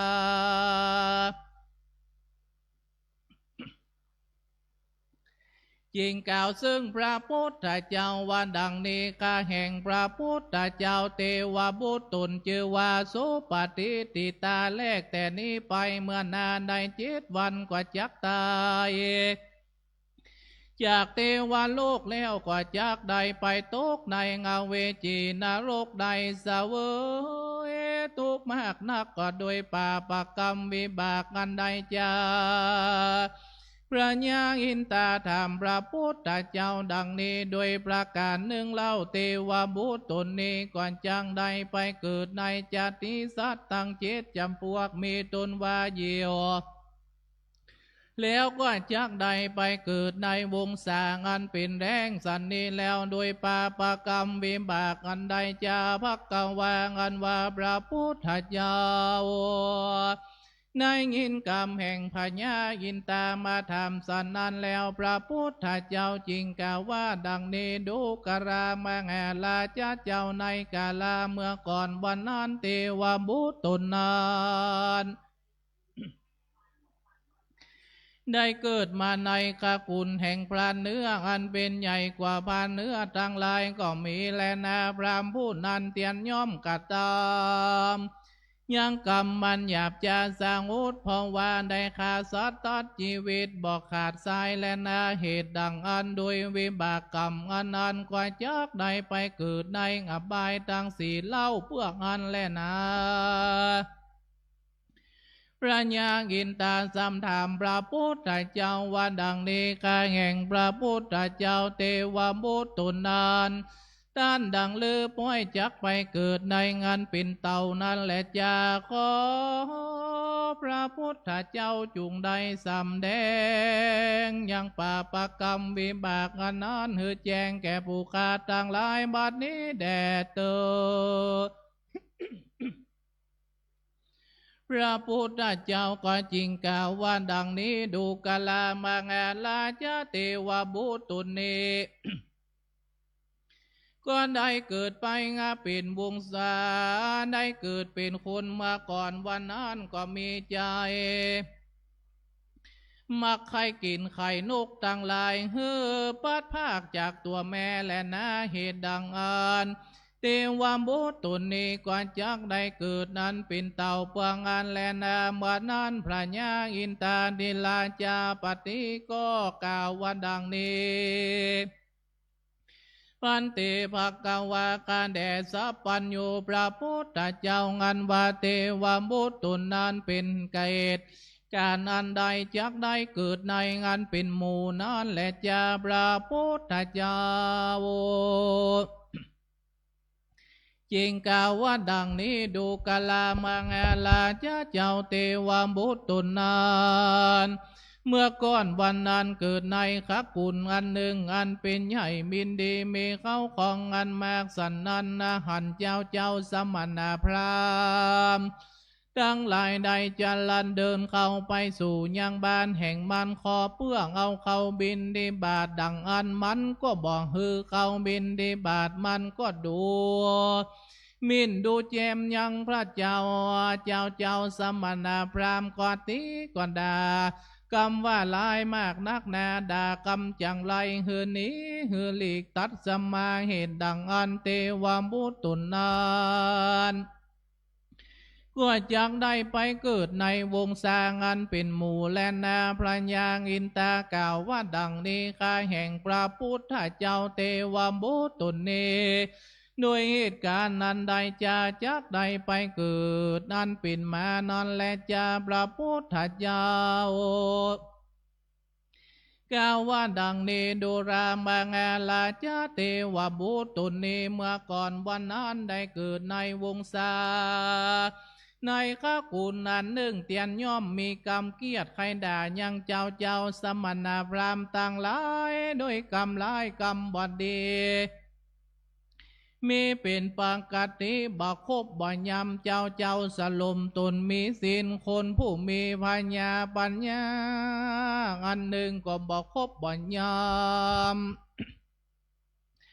ยังบูดาวบูแก่อันมีกุลมีงายุอันนี้เตียนย่อมอติเตียนนินตา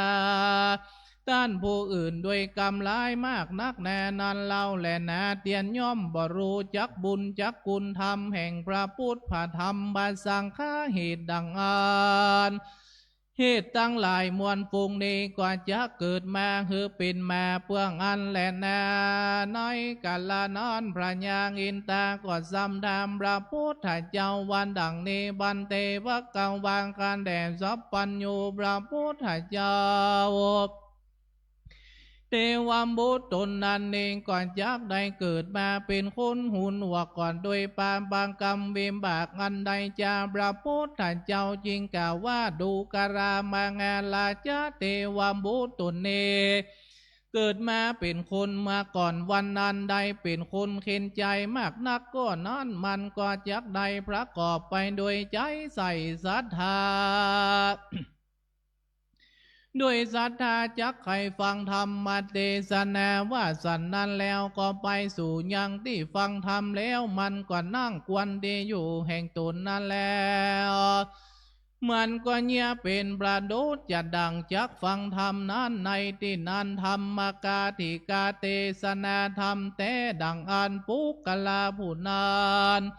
มันปล่อยบทตังหูโสตาภาศาสตร์ฟังธรรมไปมันปล่อยไปจำมาปะมันปล่อยไปจากกรรมมันเป็นสัพพลาวาจาหือต้านหลงในธรรมเสียหือตานผู้อื่นอันตั้งใจฟังธรรมนั้นบ่ได้หือ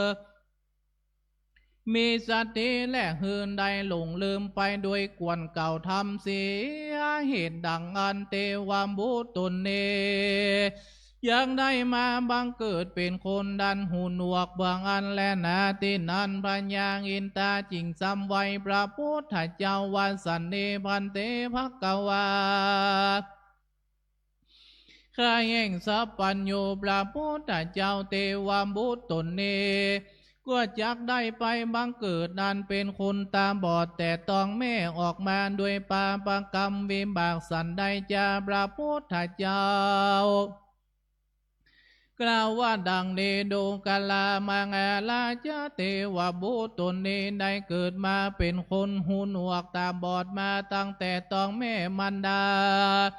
ยามเมื่อเป็นคนแต่ญาติปางก่อนวันนั้นยังมีในวันหนึ่งเจ้าสมณพราหมณ์ตนมีศีลบริสุทธิ์และญาจกวันนี้โบคนตั้งหลายเข้ามาขอยังเข้าของแห่งปุกลาผู้นั้นดังอันปุกลาผู้นั้นหันเจ้าสมณพราหมณ์ญาจกทั้งหลายเข้ามาสู่ดังอัน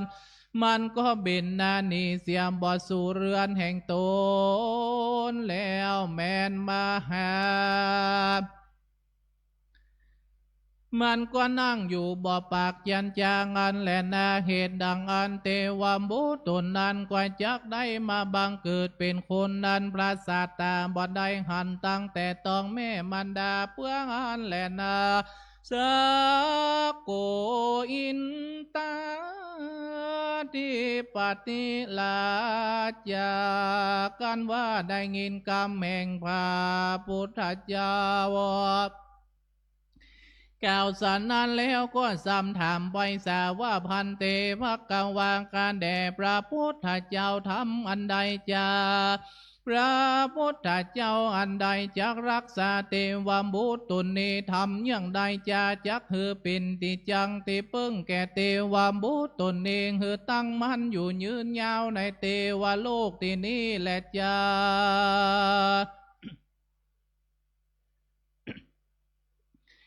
ทำมันใดจ้าจักบังเกิดเธอมีอายุมันอยู่ยืนยาวแก่เทวบุตรนั้นแหละจ้าขอพระพุทธเจ้าจุงได้กล่าวธรรมเทศนาเพื่อแจ้งแก่ผู้กาต่างหลายแด่เธอภักขวาปามุกานังกัมปลาเววาริตวาการถามังในกาลานอนพระพุทธเจ้าก็ใครเข้าอุบแก้วกล่าวกรรมคือว่าปากแห่งพระพุทธเจ้างันแดงงามเพื่อจักสำแดงธรรมเทศนาแก่พญาอินตาทิลาดังอันก็กล่าวคาถาวานัตถิอุณอาทิอุณาสาวิจโยธัมโมโลเกงอนุตตโลสัมปันสันตาหิตัทธายาตังตวังกันไนเทวเตปริวัชเชราชตันเตโดกาลามังอาลาจาตุนเป็นใหญ่แก่เทวันดาทั้งหลายธรรมมันชื่อว่าอุณาสาวิจัยยสูตรอันนี้เป็นธรรมมันอุดมยิ่งโยชน์ในโลกนี้ธรรมนานเตียนย่อมเป็นประโยชน์จนะแก่สัตว์ต่างมวลในโลกนี้ตนตานจุงถึงเอาอย่างธรรมอุณาสาวิจัยยสูตรอันนี้แด่เธอปริวัติเช ลาจาดันเดงามนุเสหิปาวะเกวายเคนาเกวิเสปุเตอคลามาลาเนจัสปะสมมาลานามุตุตาเปตัวกาลามาลิตังเอโสธรรมโมอันว่าธรรมอันนานเพิ่งจักห้ามเสียยังบุญดลายแก่เต้าพญาอันจักขากว่าดีจักกะทำลายกว่าดีลาจาดันดกรรมกว่าดีแต่ผีวิสาททั้งหลายกว่าดีอันจักมาเบียดเบียนแต่ไฟจักมาไม่งันเสือจักมากินกว่าดีจ้างจักมาแต่งกว่าดีปิดงวนสารจักมาฆ่าหือตายก่อนดีจักข่มเหงเต็มหนีบและส้มเพชรเก็มหวานก่อนดีวัตถุต่างหลายฝูงนั้นอันเป็นปิดคุณต่างหลายฝูงใดได้กินวัตถุทั้งหลายฝูงนั้นอันเป็นปิดธรรมมันชื่อว่าอุ่นอาสาวิจัยงานนี้ก็อาจจักแหมเสียยังกาลางอันบ่ตันเท่าตันแก่ตันตายเตือนแหลนาจักตายอาจปล่อยยังปล่อยหือสัตว์ทั้งหลายดังสัตว์หญิงแลนสัตว์ใหญ่ข้างอาจนักบวชต่างหลายหืนใดพ้นเสียยังอุนดาลายตั้งหลายตั้งมวลฝูงนั้นก็เตาเว้นไว้เด้งอายุกาลางอันจักเท่าจักตายแลนาลิกิตังจินติตังปูจังดาลานังวัจนังกะลุงปะเลสังเทสนังสุตตัวตาสังอายุปวันตติติงานุภาโวโดยอานุภาวะแห่งธรรมมันจิวาอุณอาสาวิจัยสูตรนันเนเตวามุตตุนเนก็จักอยู่สุขเสมสำลานไปตรงเมื่อแด่เตอเตวามบุตตุนเนจงตั้งใจเฮือมันดีเฮือนได้อยู่สุขทุกเมื่อว่างานแลนามบัดเต้าแต่นันเตวามบุตตุนจึงว่าสุปฏิติตามีงานอยู่มันอยู่ยืนยาวตนเดียวแม้นว่าปุกกะลาบุตรใดได้เขียนก็ดี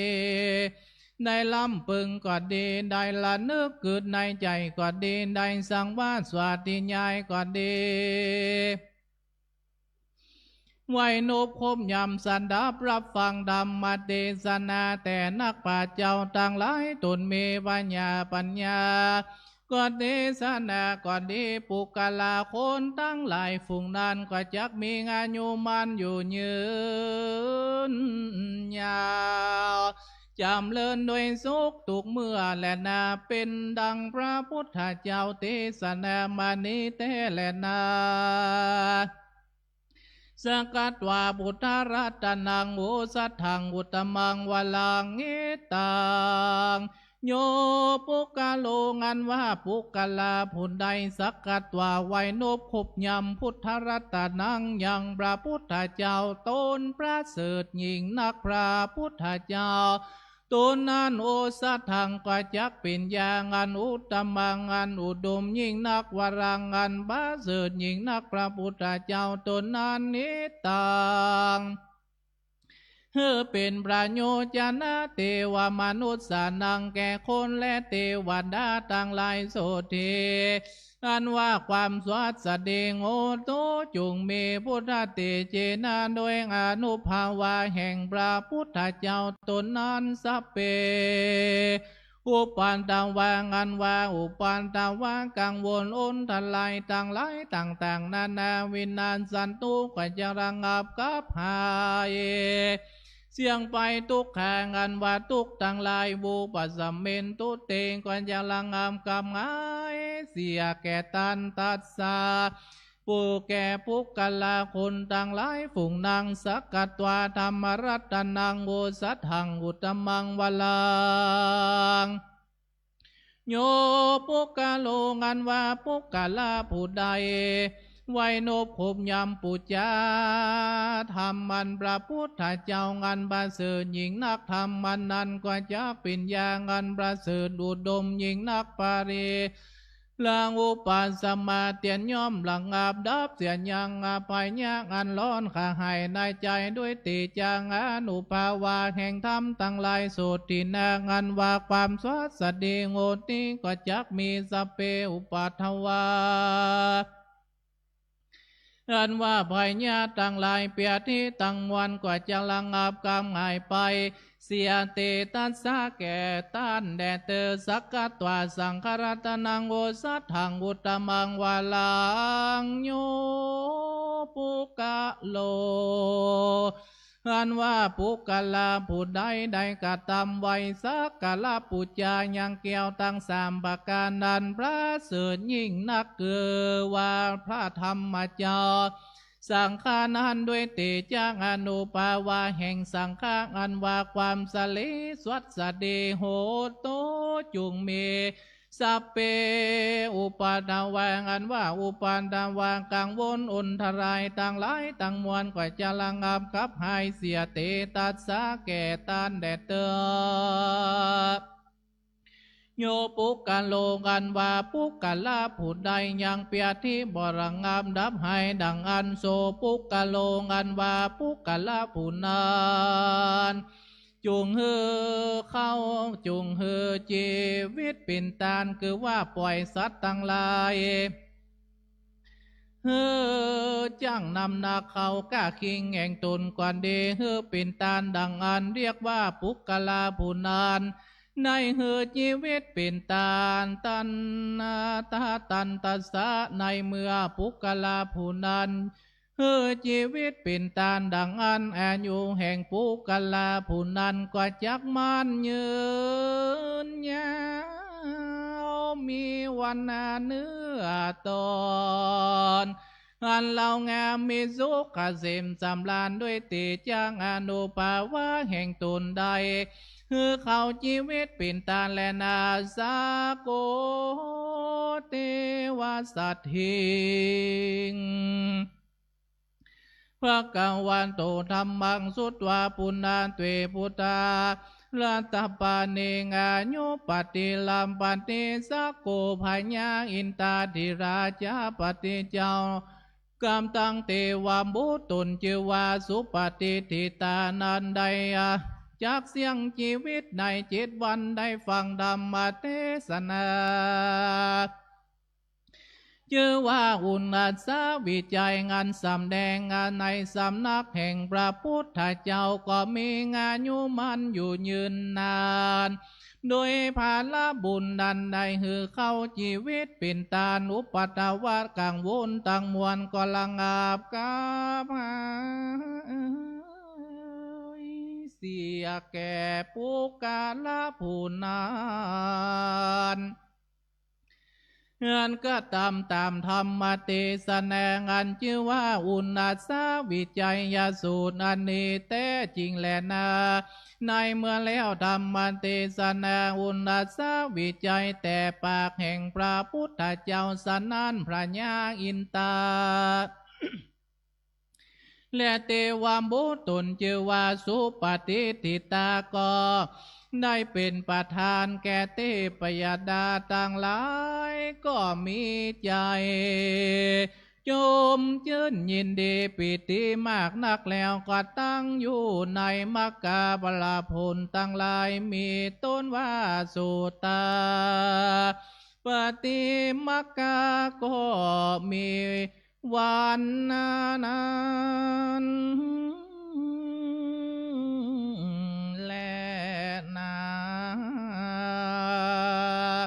อุณาสาวิจัยโยนิติตุครีญางันเตสนาธรรมอุณาสาวิจัยยาสูตรกบังก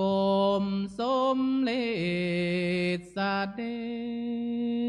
ชอันธรรมยังสาธุกะลังกะโลมาเสสาธุสาธุสาธุ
ยัตถาวาลิวหาปุราปาริปุเรนติสาคลังเอวเมวัยโตทินังเปตนังอุปกปปติจิตังปจิตังตุมหังคิปะเมวะสมิจตุสพเพปุเรนตุสังคปาจันโท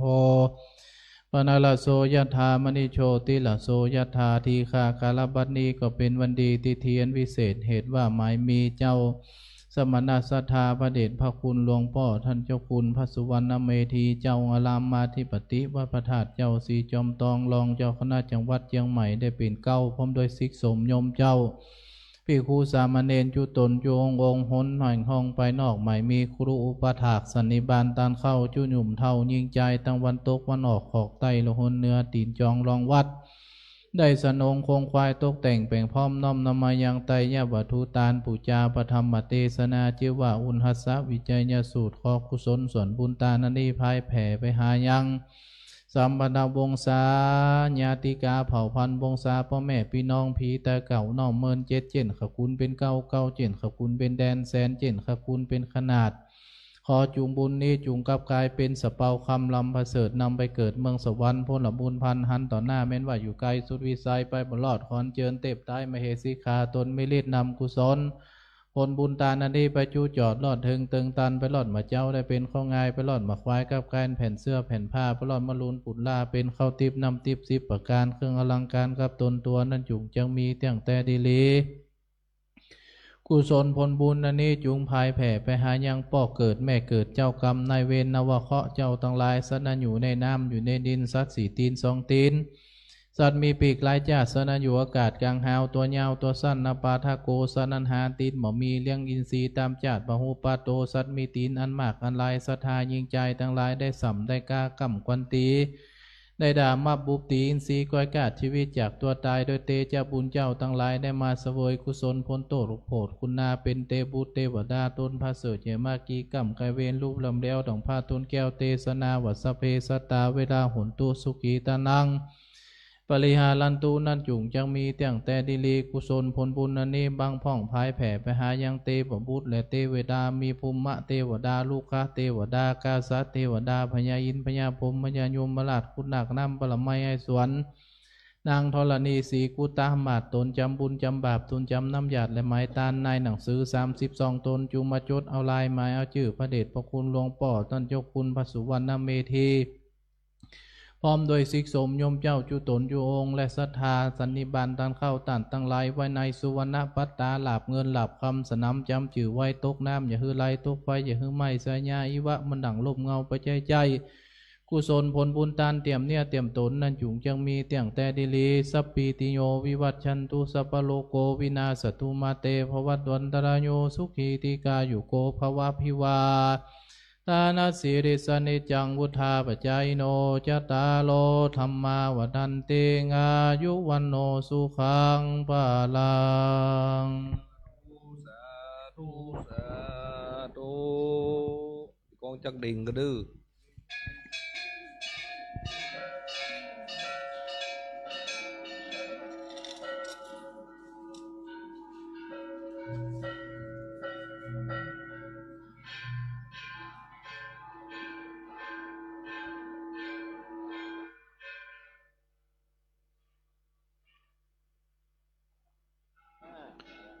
พระธรรมเทศนาผูกต่อไป นาธนานิมนต์มหารัชชานนท์ศาสนกิติ อดีตเนนกีน เรียนธรรมเก้าประโยคนาคหลวงวัดพระธาตุเจ้าสีจอมตอง ได้ขึ้นเทศนาธรรมปารมีเป็นลำดับต่อไป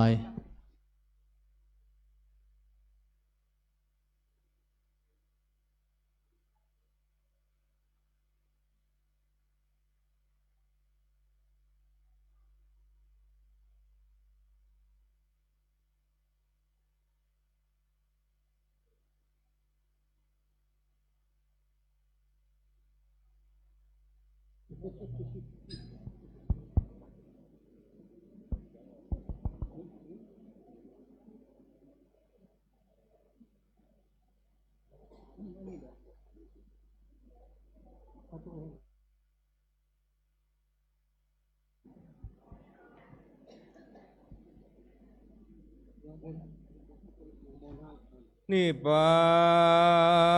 นังเยนะกาลังลัมมังเยนะกัสสยังปันดิโต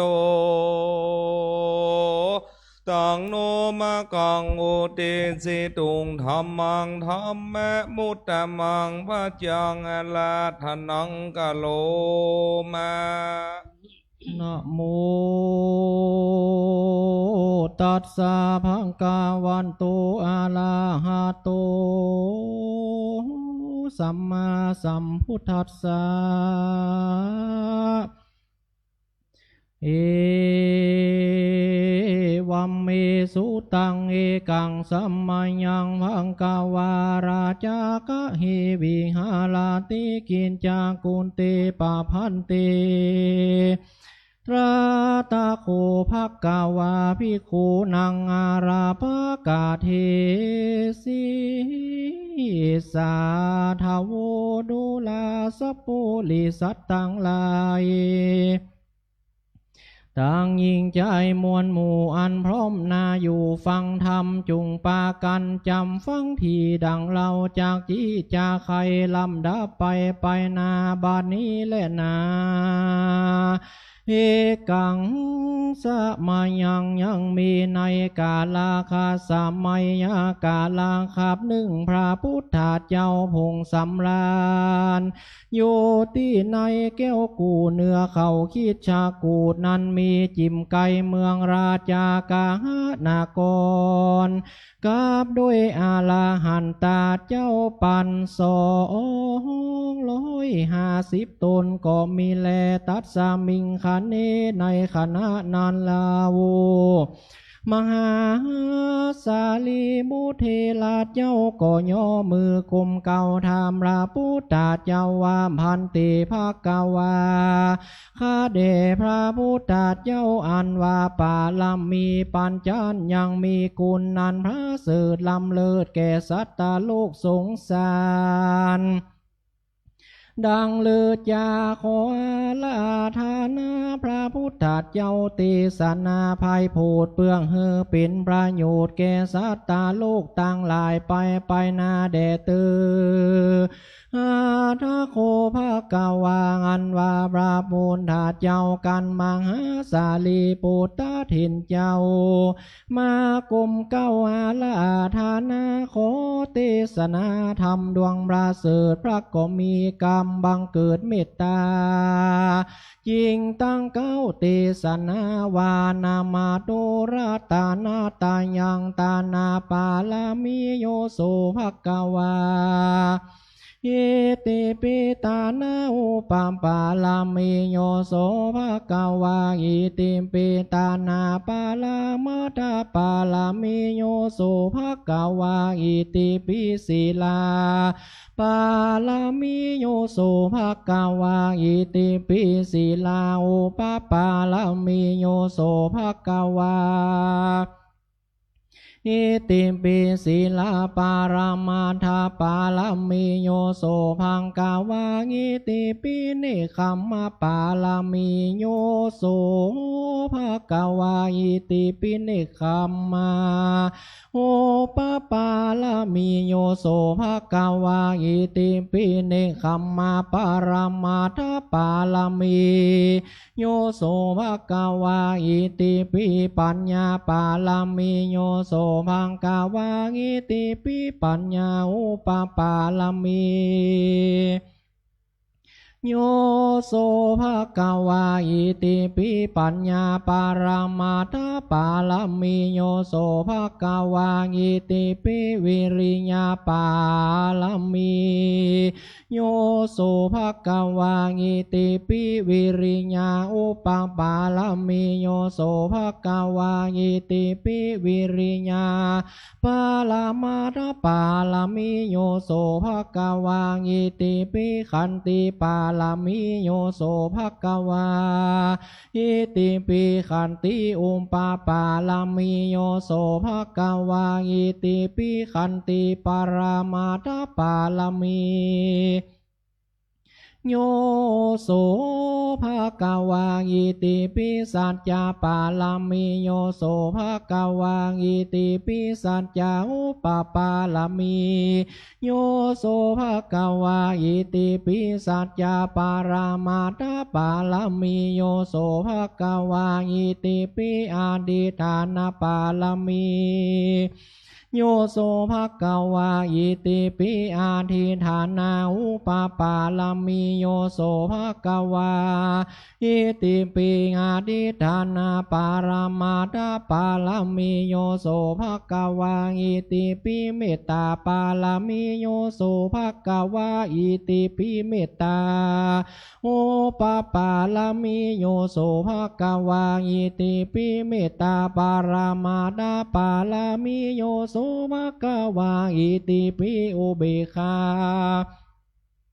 ปาลามิโยโสภะคะวาอิติปิอุเบกขาอุปปาลามิโยโสภะคะวาอิติปิอุเบกขาปารามาตาปาลามิโยโสภะคะวาอิติปิมังหาตัสสะปะโลภะลังภะลาปัญญังปัญญาติจังสีลังสีลัญจาคุณังคุณาโอกิตังโอกิตาสัมปันโนโยโสภะคะวาอิติปิเวทิตัมหังเวนิตัมบามังหาตัสสะภาลาภาลังภาวานังภาวานาปุญญังปุญญาหิตุปัญจโยโสภะคะวาอิติปิอุตตมังอุตตมังหิตุปัจจโยสัมปันโนโสภะคะวาอิติปิปุณัสสะสัมพุทโธมหาราสาภาลามุนีมหาคุณาคุณังราชราจังอาปัตตาสาลีดิหิตาจาริญาสัมปันโนโสภะคะวาอิติปิสามาติงสาปาลามิโยโพละโตโสภะคะวาอิติปิมนุษย์สาอันว่าคนต่างหลายได้กะตามมาปั๊มเปงยังปาลามีต่างหลายก็จังใดถึงเสวยสัมปติในเมืองสวรรค์พูนและนาพระพุทธเจ้าก็เทศนาวาภิกขเวโดราภิกขุตั้งหลายในยธรรมเทศนาแห่งพระพุทธเจ้าดวงนี้พาเสดได้ชื่อว่าปาลามีปัญจอันมีมาในกัมปีปัญญาปาลามีโดยมีแต่แลทำดวงอันนี้พระเสดนี้หากเป็นประโยชน์จานะแก่สัตว์โลกสงสารมากนักมีต้นว่าปุกละยิ่งใจผู้ใดได้ยินได้ฟังได้สังสาที่ย้ายก็ดีได้ถาลงจำชื่อว่าเฮ้ยเป็นกรรมฐานก็ดีก็จักมีภาละงานนี้สูงกว้างขวางมากนักอันจักนำได้ถึงสุขในจัดนี้และจัดนาเตียนย่อมรำงับดับหายเสียยังภัยญาตั้งมวลตั้งหลายมีต้นวาราจะภัยโจรภัยอมนุสาภัยอาคีภัยวายโยภัยอุตกาภัยเคาะเกณฑ์อุบาทตั้งหลายกังวลอุนตรายภัยยาเปียที่เมื่อยไข่ต่างหลายอันเกิดเลวกับโดยตนก็ดีอันยังบ่เกิดเตื้อก็ดีดังอันก็จักลำงับดำหายไปบ่มากำมากายได้แมนว่าสัตว์ตัวอันมีปิดและคือหัวเครื่องขาบหยับจากล้ากะนองก็บ่มาป้องกะตำลายได้แลจะลวงสูดภายหยัดต่างหลายอันหูบ่รู้ตาบ่หานอันป้อยเกิดกับตนตัวก็จังรำงับกับหายไป ไหลไปกับน้ำพรำว่าจักกับกายเป็นดีฮือได้จำเลินไปยิ่งกว่าเก่าได้สุขรอยเต้าปันปูนก่อนด้วยเตจผลบุญแห่งธรรมปารมีปัญจานดวงพระเสดนี้บ่อยาจะเลตัดสมาเหตุดังอันโยกาวัจจรัตเจ้าและนักผาดเจ้าต่างลายงานเป็นมาแล้วแต่ก่อนก็บ่หอนละเสียสักตูนก็เตียนย่อมถือเอาเป็นกรรมฐานไว้จูตนจูพระองค์ปามพาจิตเตนะอันวันนักบวชเจ้าต่างลายตนได้ก็ดีปัจจเวคิดว่ากันว่าได้กะตำปั้มเปิงแล้วก็กวนกล่าวเป็นกาถาวางโหวัตตาพังกีวาลังปาติกุลังอโหวัตตามโปปินดาปาโตปาติกุโลอโหวัตตาปังเสนาสนังปาติกุลังอโหวัตตาโปขีลานาปัจจยาภิสัจจาปาลิขาโลปฏิกุโลดังนี้แล้วโดยเหตุว่างาละหันตาเจ้าตั้งหลายเล่งหันกุลบุตรเจ้าตั้งหลายได้ปฏิบัติกรรมฐานแล้วก็ฮือภาวนาเอาคุณพระพุทธเจ้าตนพระเสด็จด้วยบทว่าเอติปิโสเป็นเก้าแล้วสวาคาโตแล้วสุปาติปันโนตั้งแต่ต้นถึงปลายนั่นเตอแล้วก็ฮือลำเปิงในใจถึงปารมีปัญจานโดยบทว่าตานาปาลามีโยโสภกวารอดสุดปลายเป็นดังงานแล้วดังกล่าวมาการปุกาละยิงใจฝูงใดได้ปฏิบัติดังกล่าวแล้วก็จักบังเกิดพลังงานนี้ส่งมากนักก็จักใดภาเปยังขาศึกศัตรูภัยมานุปัทวกังวลอนตาลายตั้งลายได้เสียงแรงฮีโดยมีเตแลงอาระหันตาเจ้าตั้งลายได้แต่งแปลงยังปาลามีปัญจานไว้กำจูศาสนาทลาต่อเต้าหาปันพระวสาแห่งพระพุทธเจ้ากันว่าโอคาลายิงใจฝูงใดได้ปฏิบัติตามคำสอนแห่งพระอาลีญาติเจ้าต่างหลายก็จักได้ถึงยังมากาพาละไปสู่เวียงแก้วนี่ละปานเตบ่ญาจาเลตุมเหภาวันตาตันตั้งหลายได้เกิดมาพบปะใส่พระพุทธศาสนาของพระสัมมาสัมพุทธเจ้าควรปากันใส่ใจปฏิบัติตามไปแห่งคำสอนแห่งพระชินวรพระสัมมาสัมพุทธเจ้าแล้วฮือมันตานรักษาศีลเจริญเมตตาภาวนาไปใจอย่าได้ขาดอย่าได้พระมาทลาสาเพื่อฮือเอาตัวงัดตาตนตัวได้พ้นจากต่างทุกข์ยากในวัฏสงสารได้ถึงนิพพานเวียงแก้วเป็นตีแล้วดังกรรมกรรมหาธนาและนาพระพุทธเจ้าตนพระเสด็จใดนำเมาทำดวงอันลำเลิศมาเตสันนามีจึงว่าปาลามีปัญจานอันติดเนืองสอดดันมาด้วยกรรมฐานอิติโวตา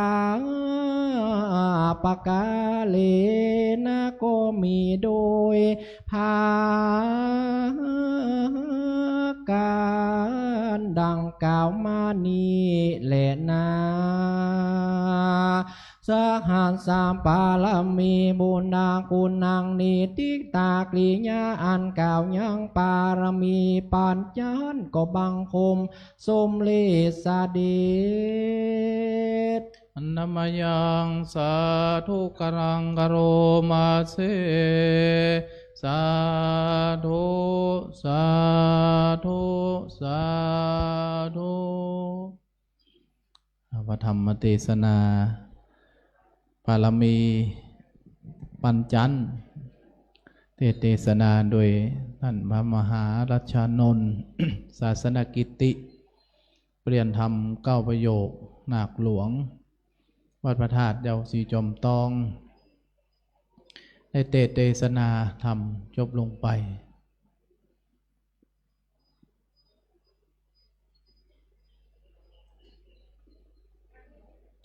คำเดียวก่อนที่เขาจะสวดกรรมฐาน สวดอย่างนี้นะได้นิมนต์หลวงพ่อไปจุดเตียนทั้งนอกเขาก็สวดพุทโธมังกละพร้อมกันเนอะ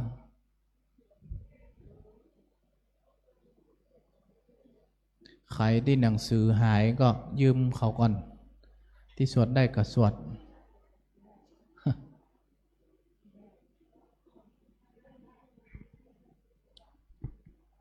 วางนี่ไง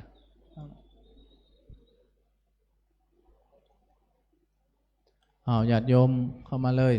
มารอตั้งใกล้ๆ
นี่ยะถาวาริวหาปุราปาลิปุเรนติสาคลังเอวะเมวะอิโตตินังเปตานังอุปกัปปติอิจิตังปฏิตังตุมหังคิปะเมวัสมิจฉตุสัพเพปุเรนตุสังขปา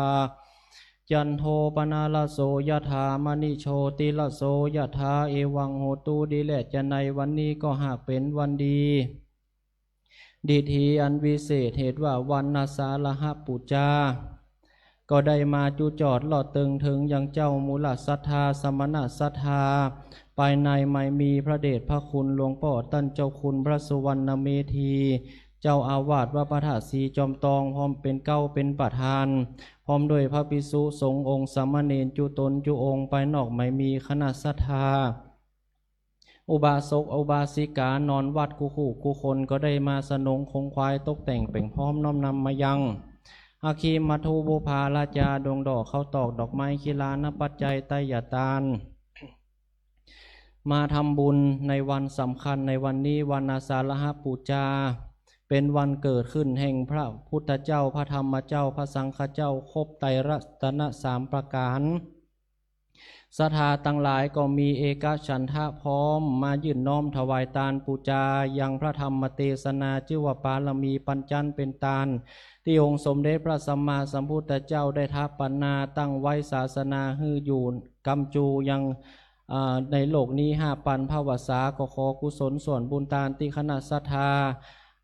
ได้ตั้งจิตเจตนาอันดีก็ขอฮือเทวบุตรเทวดาตนมีอิทธิฤทธินำบุญกุศลอย่างนี้ไปจดเอาลายไม้เอาจื่อในสุวรรณปตาหลับเงินหลับคำสนำจำจื่อไว้ตกน้ำบะฮือไหลตกไฟบะฮือไหมฮือมีอายุวันนะสุขาภละ ปฏิภาณธนสารสมบัติธรรมสารสมบัติเจโตปณิธานนกรรมกรรมภาธนาแห่งเจ้ามุลสธามีโดยประการสันใดสมิจจตุขอจุงสมนิธีดังกรรมกรรมภาธนาจุอย่างจุปการนั้นจุงจะมีเต่งเตดีลีจยสิทธิธานังละพังโสธิภคยังสุขังพลังสิริอายุจะวันโนจะโพคาวุธีจะยัตสวาสตวสาจะอยู่จะชีวสิทธิภวันตุเตสปีติโยวิวัชชันตุสัพโลโกวินาสตุมาเตภวัตวันตาลโยสุขีทิขายุโกภวะอภิวาทนาสีลิสนิจังวุธาปัจจายโนยัตตาโลธรรมาวัฏันติอายุวันโนสุขังพะลังสาธุสาธุสาธุเอาตีกล้องจักเด้งเลยพวกสุดท้ายแล้ว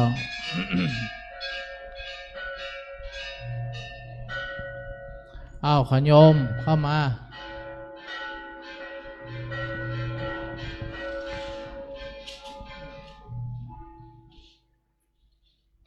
เอาตั้งหน้านี่ก็ได้นี่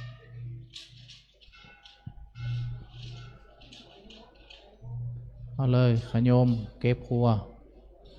ขโยมยัด ขโยมยัด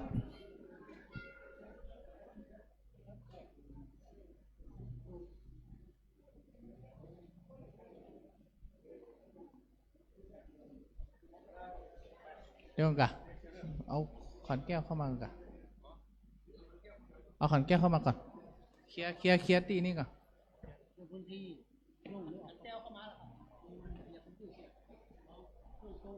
หมูแข็งแรงไปโยกขอนแก้วไปโยกขอนแก้วเคลียร์ตีเคลียร์ยังเคลียร์สลุงโต๊ะยังออก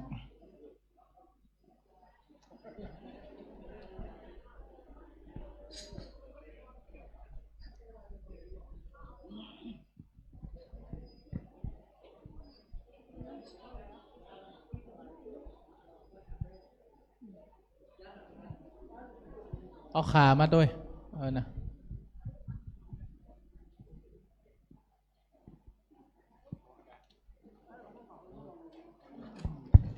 ปอนเดอร์สปีติโยวัจจันตุสัพพโลโกวินัสตุมาเตภวันตรายโยสุขีติขายุโกภวะพิวาทนาสีเรสนิจังวุธาปัจจายโดยตาโลธรรมาวัฏันติโยวันโนสุขังพะลัง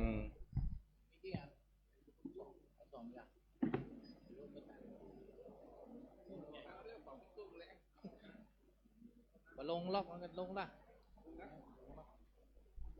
ป้าใหญ่มาป้าใหญ่เหรอป้าอย่างเหรอป้ากีจายพร้อมหรือยัง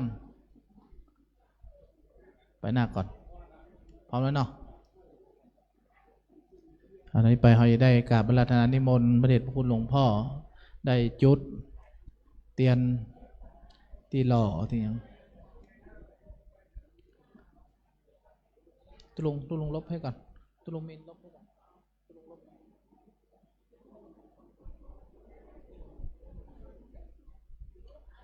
สถานหันหน้าไปทางพุ่นเนอร์ให้ได้สวดด้วยกันหันหน้าไปทางประตูประตู ประตูออกนะ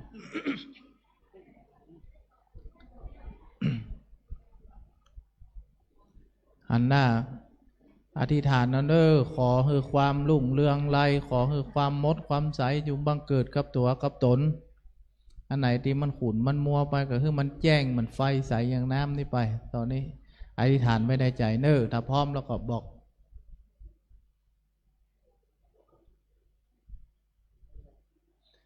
พุทโธมังคลาสัมพุทโธสัมพุทโธทิปาทุตตัมโมพุทธมังคลามาคัมมาสัพพะทุกขาปามุญจาเลธัมโมสัมพุทโธคัมภิโลทุทัสโสอนุงธรรมะมังคลามาคัมมาสัพพะปัญญาปามุญจาเลสังโฆมังคลาสัมพุทโธวาราตัคขิอนุตตโลสังฆมังคลามาคัมมาสัพพะป้ามุนจะเลเอาสาธุดังๆพร้อมกัน3 ครั้งสาธุสาธุสาธุเปิดได้บุญอย่างใดก็คือเฮาได้อย่างอั้นเหมือนกันกูคนเน้อ คนได้หล่อเตียนด้วยอ้าวกับหลังหันมาทางเพ ได้เนี่ย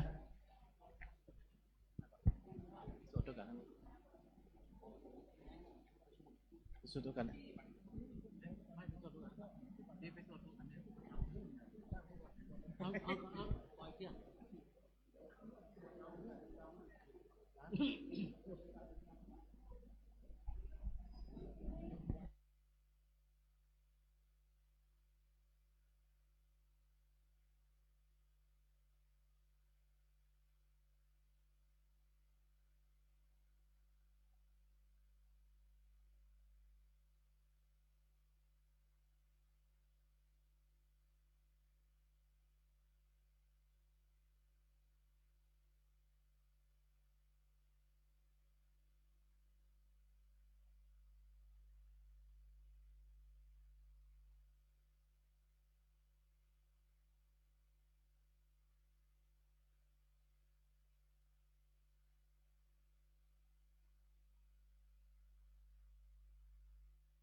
แสดงความนับถือ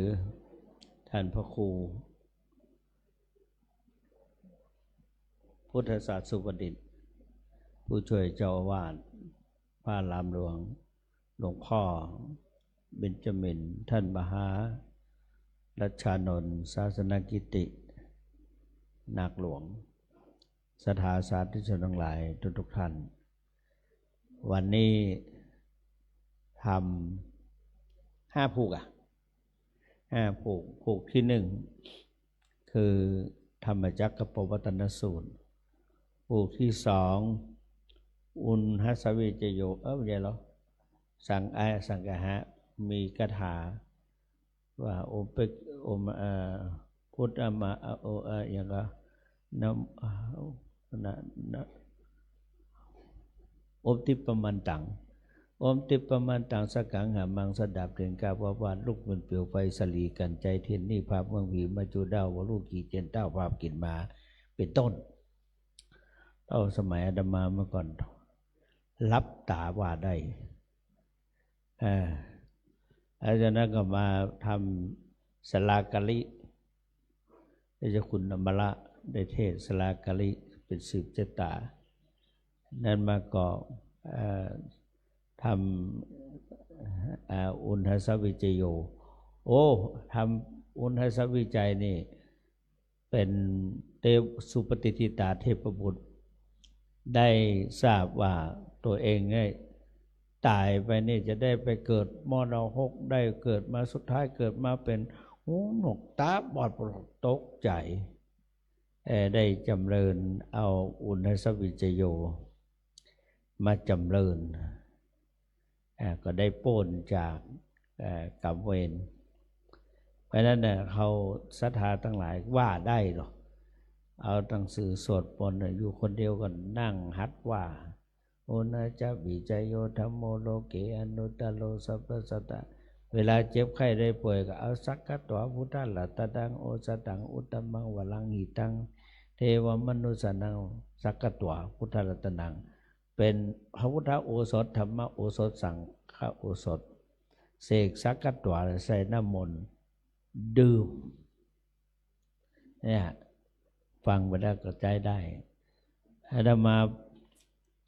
หลายเตือนและช่วยคนเวลาเป็นได้เป็นได้มาเอาสักกะตัวนี่เสกใส่น้ำมนต์ให้เขากินเป็นยาใจเงาลนะแล้วอุณหสวิจโยนี่ก็เหมือนกันถ้าว่าเจ้าคุณไปนำสวดมนต์อุณหสวิจโยนี่หลังจากจบยันทนปั๊บ ใส่อาเดโอนาจะวิจัยย่อเดี๋ยวเข้าไปในซุ้มมันสืบชะตาละอาเดโอนาจะเสดาะเคาะว่าเจ้าสุปฏิทิตาได้เปิ่นอุณหจะวิจัยเปิ่นปนเคาะปนกรรมแล้วก็อินตจตาเทวจตาเศร้าไปเนี่ยในสืบชะตาเพราะนั้นท่านสาธุชนอ่านหนังสือได้ว่าไปเลยความชำนาญเกิดจากการเริ่มต้นและทำบ่อยๆเป็นยาใจยาใจฝึกจิตฝึกใจมาอยู่เพราะฉะนั้นเนี่ยแล้วก็สุดท้ายอย่างไหนท่านมหาเทศอย่างว่าปารมีปารมีกับพระพุทธเจ้าสร้างปารมีมาบำเพ็ญตานะปารมีมีอยู่30 ทัศปารมีที่จริงก็10 ทัศนั่นแหละแต่ว่า3 รอบเป็นปารมี30 ทัศก็เป็นการสร้างเฮามานี่ก็เป็นการสร้างปารมีเหมือนกันตานะปารมีขันธ์ศีลปารมี